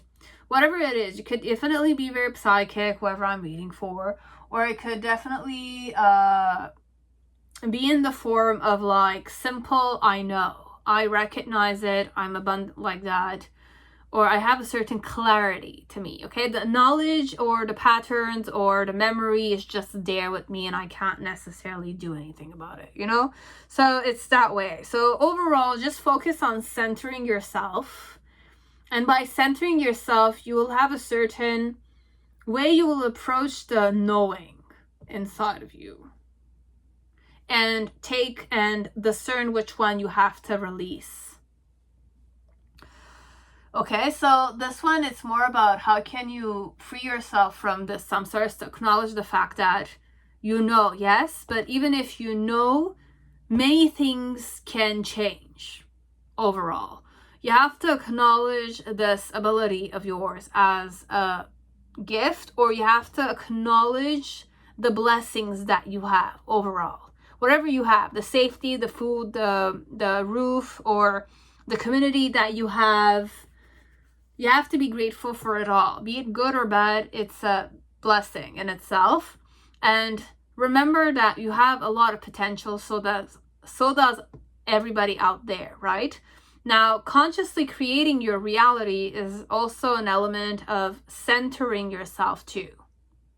Because you cannot, you can consciously create your own reality, but I can consciously bring myself in a certain fantasy la la land I can lose myself in, you know? So, or you can definitely consciously create yourself in a very materialistic world that you can lose yourself in.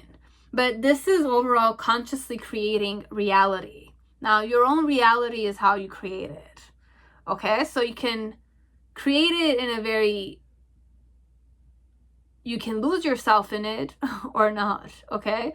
So overall, the real pattern here is to have a certain centering element to you.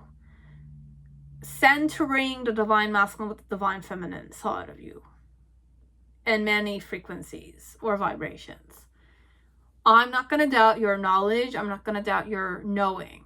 You might be very psychic, okay? But even a psychic person needs to understand that they are definitely I have a lot more potential than I see, because the thing is that when you know that you know, it's like there's nothing more. Like, I feel like I'm the best, right? But when you feel like you're the best, then, there's nothing for you to challenge yourself with, right? So overall, just be aware of the fact that, yes, you might know, okay? You know that you're stuck there, right? You know it, perhaps. Or the fact that it's like you kind of see yourself as if you know. But the key element here is to kind of remember that there's so much to life that you still have to discover, okay? You might be a gem, but so are other people, right? You might kind of have gone through a lot of, pressuring elements, right? You still have that pressure element to you. But have to remember that, life is all about discovering. Finding that center point, perhaps. Know, but not know. It's like you know it, but you don't know it. So that's what's the fun part in it, okay? It's like when you know too much, then it's not fun any longer. Can predict many stuff, right? Can predict it based on just knowing or sensing or, channeling stuff. You can know, you have a certain knowing, but you have to remember that you know, but you don't know yet until that present moment manifests itself. Which you're doing it or not, you're doing it. Okay, you're manifesting it or not. Benefit of the doubt is very important sometimes. Okay. This one, it might be that you don't doubt yourself necessarily. You're too unbalanced in that, perhaps. You're going too extreme in one energy, perhaps. But this is just me reading with my own discernment. You will know if it's like something going to take or not. You will know. I don't know. I'm not forcing anything. Okay, I'm just giving information that I'm sensing here, okay? Because I go more centered, okay? Like I go more like centered, even though I have certain like unbalancing elements to me. I'm aware of those. I always focus on trying to be balanced. So sometimes I'm not, it's normal, but I try. Okay, I try. That's the important thing. I put the effort sometimes, okay? So then you have in the initial energy, you have Three of Wands, you have Eight of Pentacles, and you have Knight of Pentacles. So just remember to take it slow, okay, and to communicate with people. Get knowledge about certain stuff or understand other people's perspectives, okay? Because when you know, let's say, other people's perspectives are not necessarily important to you because you think that you know.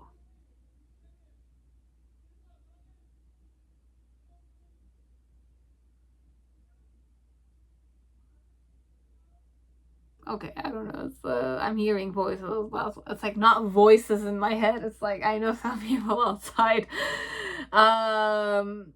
So with the Knight of Pentacles, basically understand that you have to take it slow, be slow and grounded, and you know, like focus on grounding yourself overall, and you know, work hard on communicating with other people and getting their side of the perspective, perhaps, or expressing yourself with someone you consider a friend.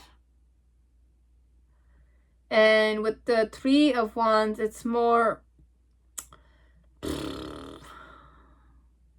sometimes when your ego side is telling you you don't need to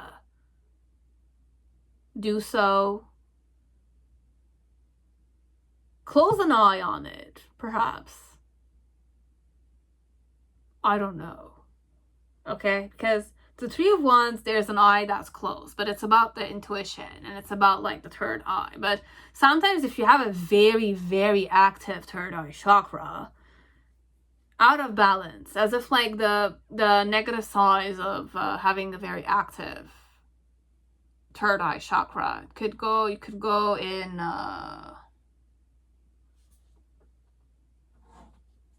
you know what, I'm just gonna kind of like open this for myself right now, okay? Because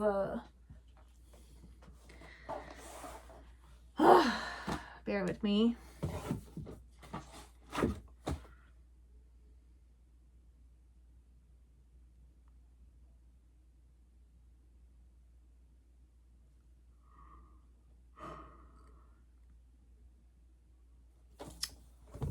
No, that's not what I seeked. Okay. Forget about it then.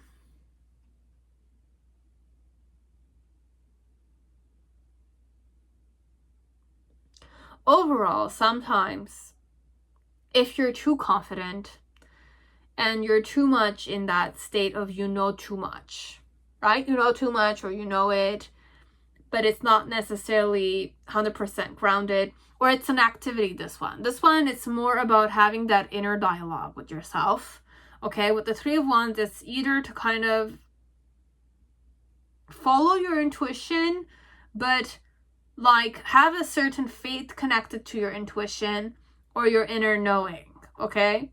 But still stay slow in the way you're perceiving it or you're reflecting it or you're connecting with the information or connecting with other people, okay? It's about connecting with other people, this one. Or connecting with your inner self. How you're connecting with your inner self is to kind of just follow your intuition, let's say. Stay grounded and take it slow. There's nothing wrong with taking it slow, and work hard on communicating or understanding what your body vibrations are, okay? What your body is trying to tell you, what your emotions are trying to tell you, what your passion, your like fire inside of you is letting you know, like what does it wish to tell you. Have a certain receptivity connected to it in a slow and grounding manner, okay? That's one. Then with the second flow, or the second phase here, you have the star energy, you have the two swords, and you have the emperor. You have two major arcanas here, okay, in this pile. And you have the two swords with the egg in the middle. That is kind of like the main focus. Now, the egg is about you, your inner child. It could be your outer energy, okay? So if we're going subtle body, there's the egg, your own egg, and everybody has that egg element, okay? It could also be the inner child. It's about expressing and creating certain things that can make your inner child happy, okay?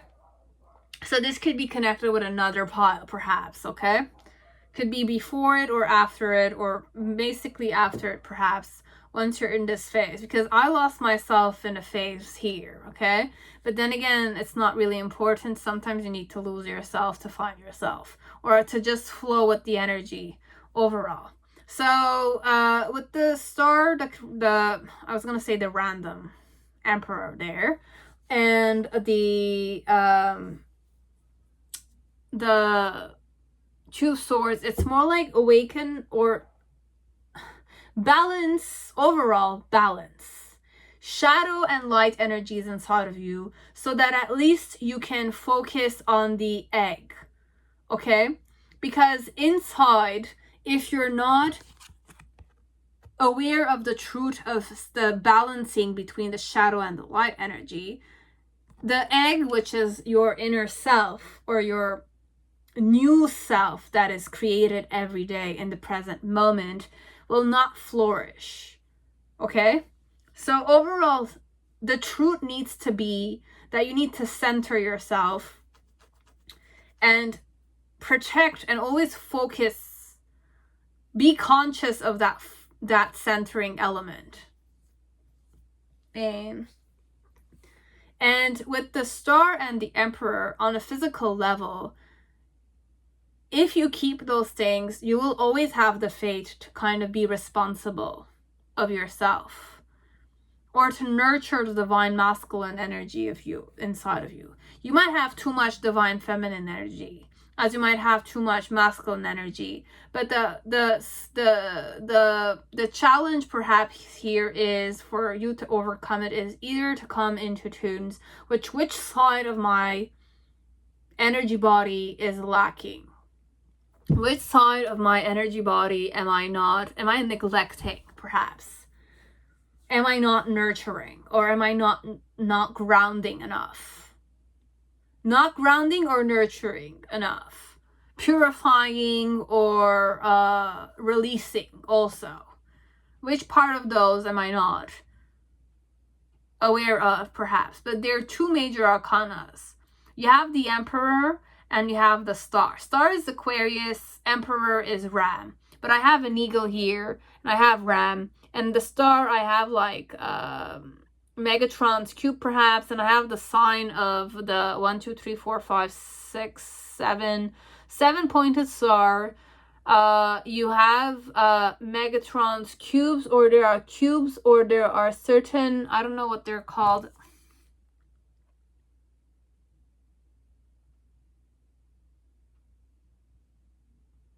Either or, it's really not important, okay?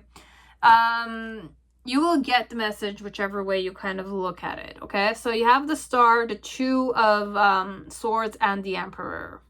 What am I gonna get here? Overall, with the two swords, I kind of understood that there's the egg. It's about personal growth, right? The moment you say, I know everything, you're blocking your own personal growth, okay? So for you to kind of unblock these baggages or blockages, you have to understand that you need to give equal much importance to darkness, which could be divine feminine energy, lightness, which is divine masculine, and combine them both so that you can have that element of evolving and expanding in complete, centered, balanced, harmony energy. Okay? With the star and the emperor on a physical level, the star is that it's going to manifest itself in its own way on a physical level, and with the emperor, you will be able to take charge of the whole situation. Okay? And then in the near future, you have the Six of Cups, the King of Wands, the Karma card, the Magician card in reverse, and the Five of Wands. So karma, it's more about once you're centered like that, okay, and challenges will start coming and you will kind of face them on a physical level, in reality phase, okay? You will be able to recognize yourself in a specific manner, and other people are going to recognize you in a specific manner.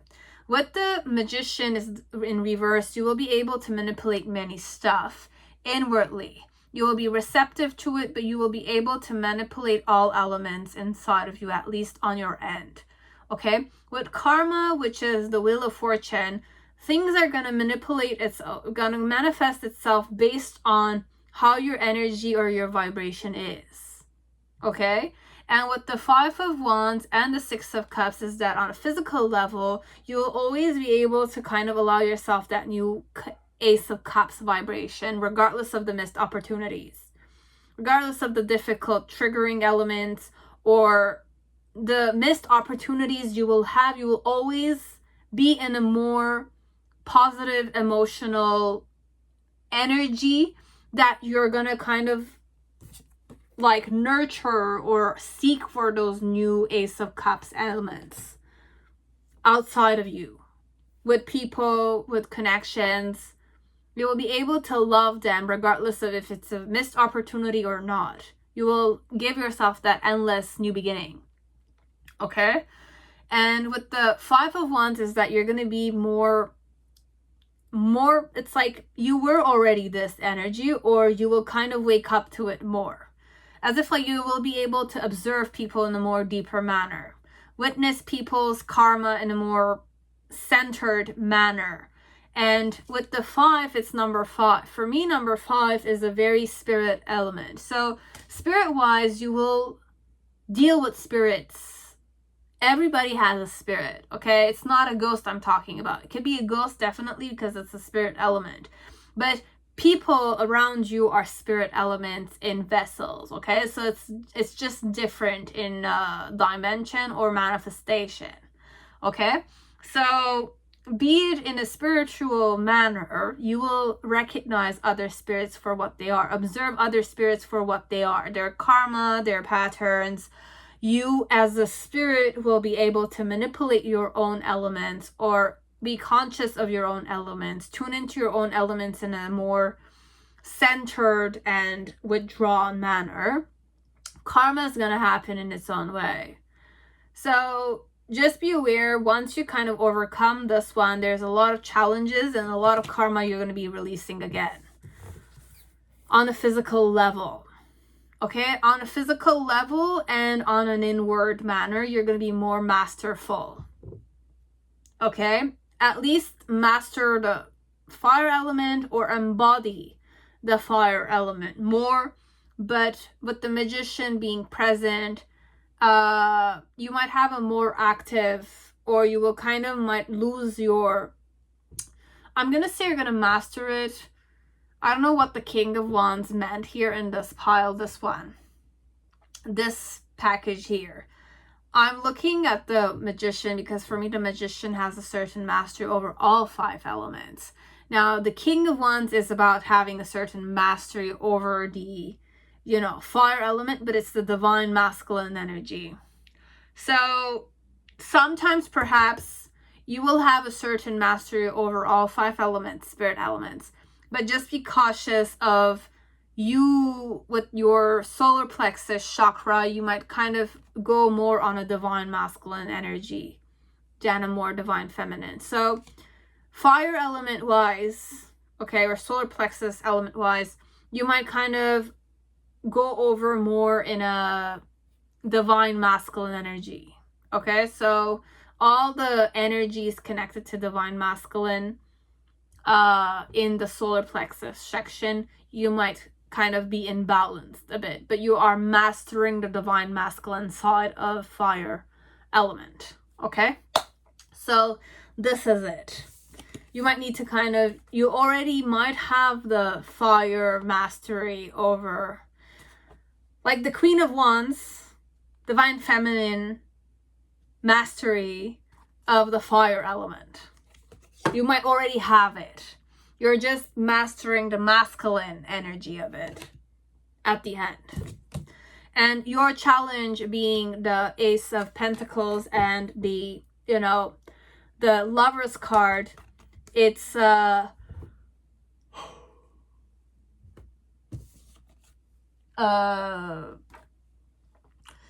like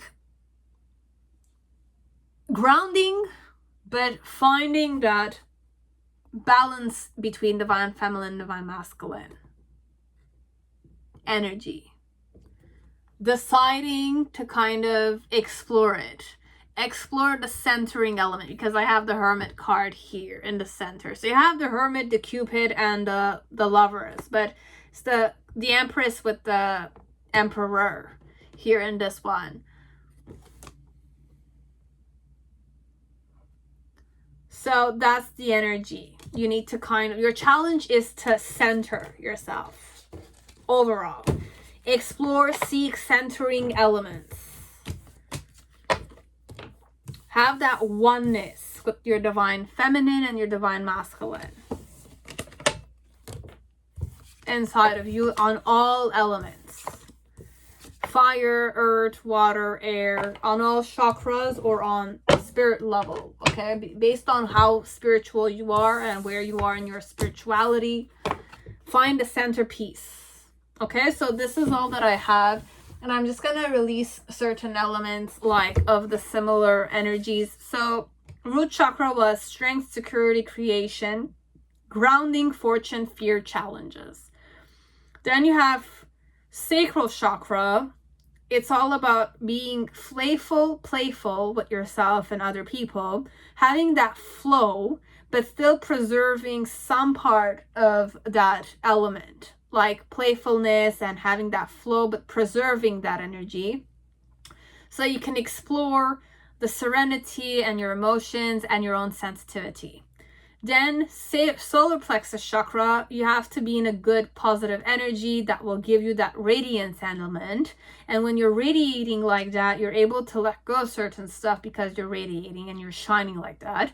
But you also have that perspective of understanding other people's perspective. And because you're able to understand other people's perspective, you can do the right actions to transform the power element inside of you and on other people.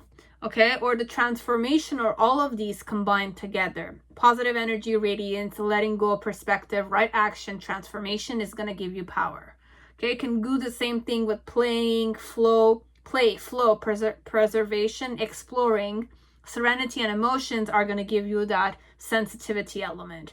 Strength, security, creation, grounding, fortune, fear combined together are all things that will make you be able to overcome challenges. Okay, then we're arriving to the heart chakra. You have beauty. Once you kind of know how to identify inner beauty and outer beauty, you're going to tune into a more accepting nature. And when you're accepting, you can balance yourself, or you're a more balanced energy. When you're in a more balanced energy, you're able to give freely or to service many people in a specific energy. And you're able to love or be loved. And when you love, sometimes there's an element of illusion. You might kind of lose yourself. But then again, it's okay, because that's what ignorance is. And ignorance is bliss, but it's also about unconditional love. It's all about certain things connected to the heart chakra. Then you have throat chakra. You have expansion. The more you expand, the more communication you need to do, right? Because when you want to expand, you want to be a politician, let's say, you need to communicate. You need to learn about how to communicate, or you need to learn about how to deal with many people. And then you have also healing. So there's a lot of stuff you're going to heal, because you're going to be triggering many people, and many people are going to trigger you. So you're going to start healing in some way. And with the healing comes dreams. You have dialogue and rigidity. So the more you communicate, the more you learn. The more you learn, the more you can expand. The more you kind of expand, the more you communicate, the more that you learn. You may trigger many people. You might dialogue with many people. You might kind of be firm with certain people because you have a certain truth, but the truth can also be hurtful, right? And so it can be very healing in its own way, because it's triggering you to kind of awaken to many stuff that might kind of hurt you, or that kind of awaken you to certain scar elements. Okay. Then you have the third eye chakra. So you have integrity, you have truth, you have unity, detachment, intuition, concentration, interference. So once you kind of tune into a more integrative energy, or a more respectful energy within yourself, that's where your truth relies, right? The more the truth you find, or the more your own truth you realize, you have a certain air of respecting yourself, because you know what your truth is. When you kind of know what your truth is, you kind of had to come into union with yourself, right? Mind, body, spirit, or mind, body, soul, spirit, kind of are in union with it, right? But when you kind of tuned into those, you had to go to detachment from other people somehow, because you need to know what your own truth is, right? And you had to follow your intuition, and your concentration had to be inside. Okay? And interference is all about the outward interferences that kind of might, it could be an interference to the outer world, as if like I could be interference to other people because of my third eye chakra, and other people's could be interferences to me because I'm working on myself. It's a bit that way, this one, okay? And then you have peace, bliss, oneness, cosmic consciousness, reality, stagnation, compassion. Peace, it's about peace. Once you're peaceful, there's an element of bliss. Why you're blissful is because you have a certain oneness that you're tuning into, as if like I'm blissful, but I'm kind of in a good energy where I can embrace everything, right? With cosmic consciousness, it's all about everything that's inside of me, and everything that's outside of me is also reflected. So it's like a mirror image of yourself, let's say. And then you have reality. So reality is the present moment. So stagnation could be definitely stuck in the present moment. And compassion, it's all about being compassionate towards yourself, and loving yourself and loving other people, and being a lot proud to be alive and existing.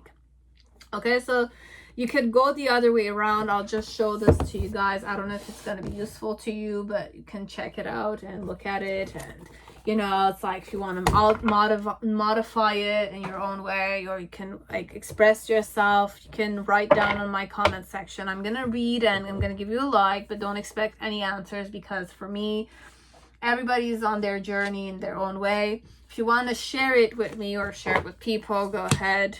I mean, I'm not going to say no to it.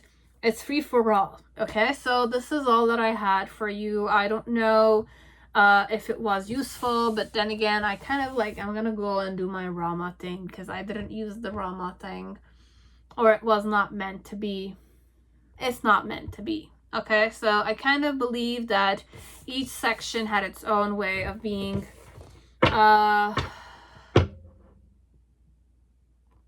where is it? I'll just do it for whoever stayed here, okay? Like, it's right in front of my face. So if you have a question inside of you, like, just think of it when I'm shuffling it.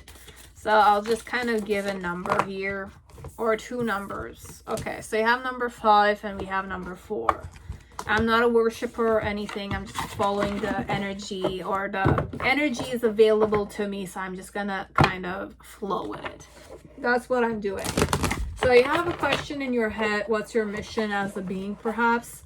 Or whichever thing you're thinking about. Let's just kind of give you a prophetic answer to it, but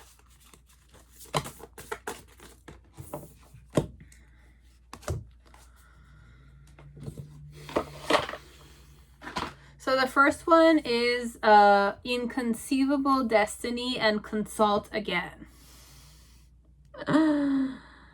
Consult again, but we're doing it again already. So first one is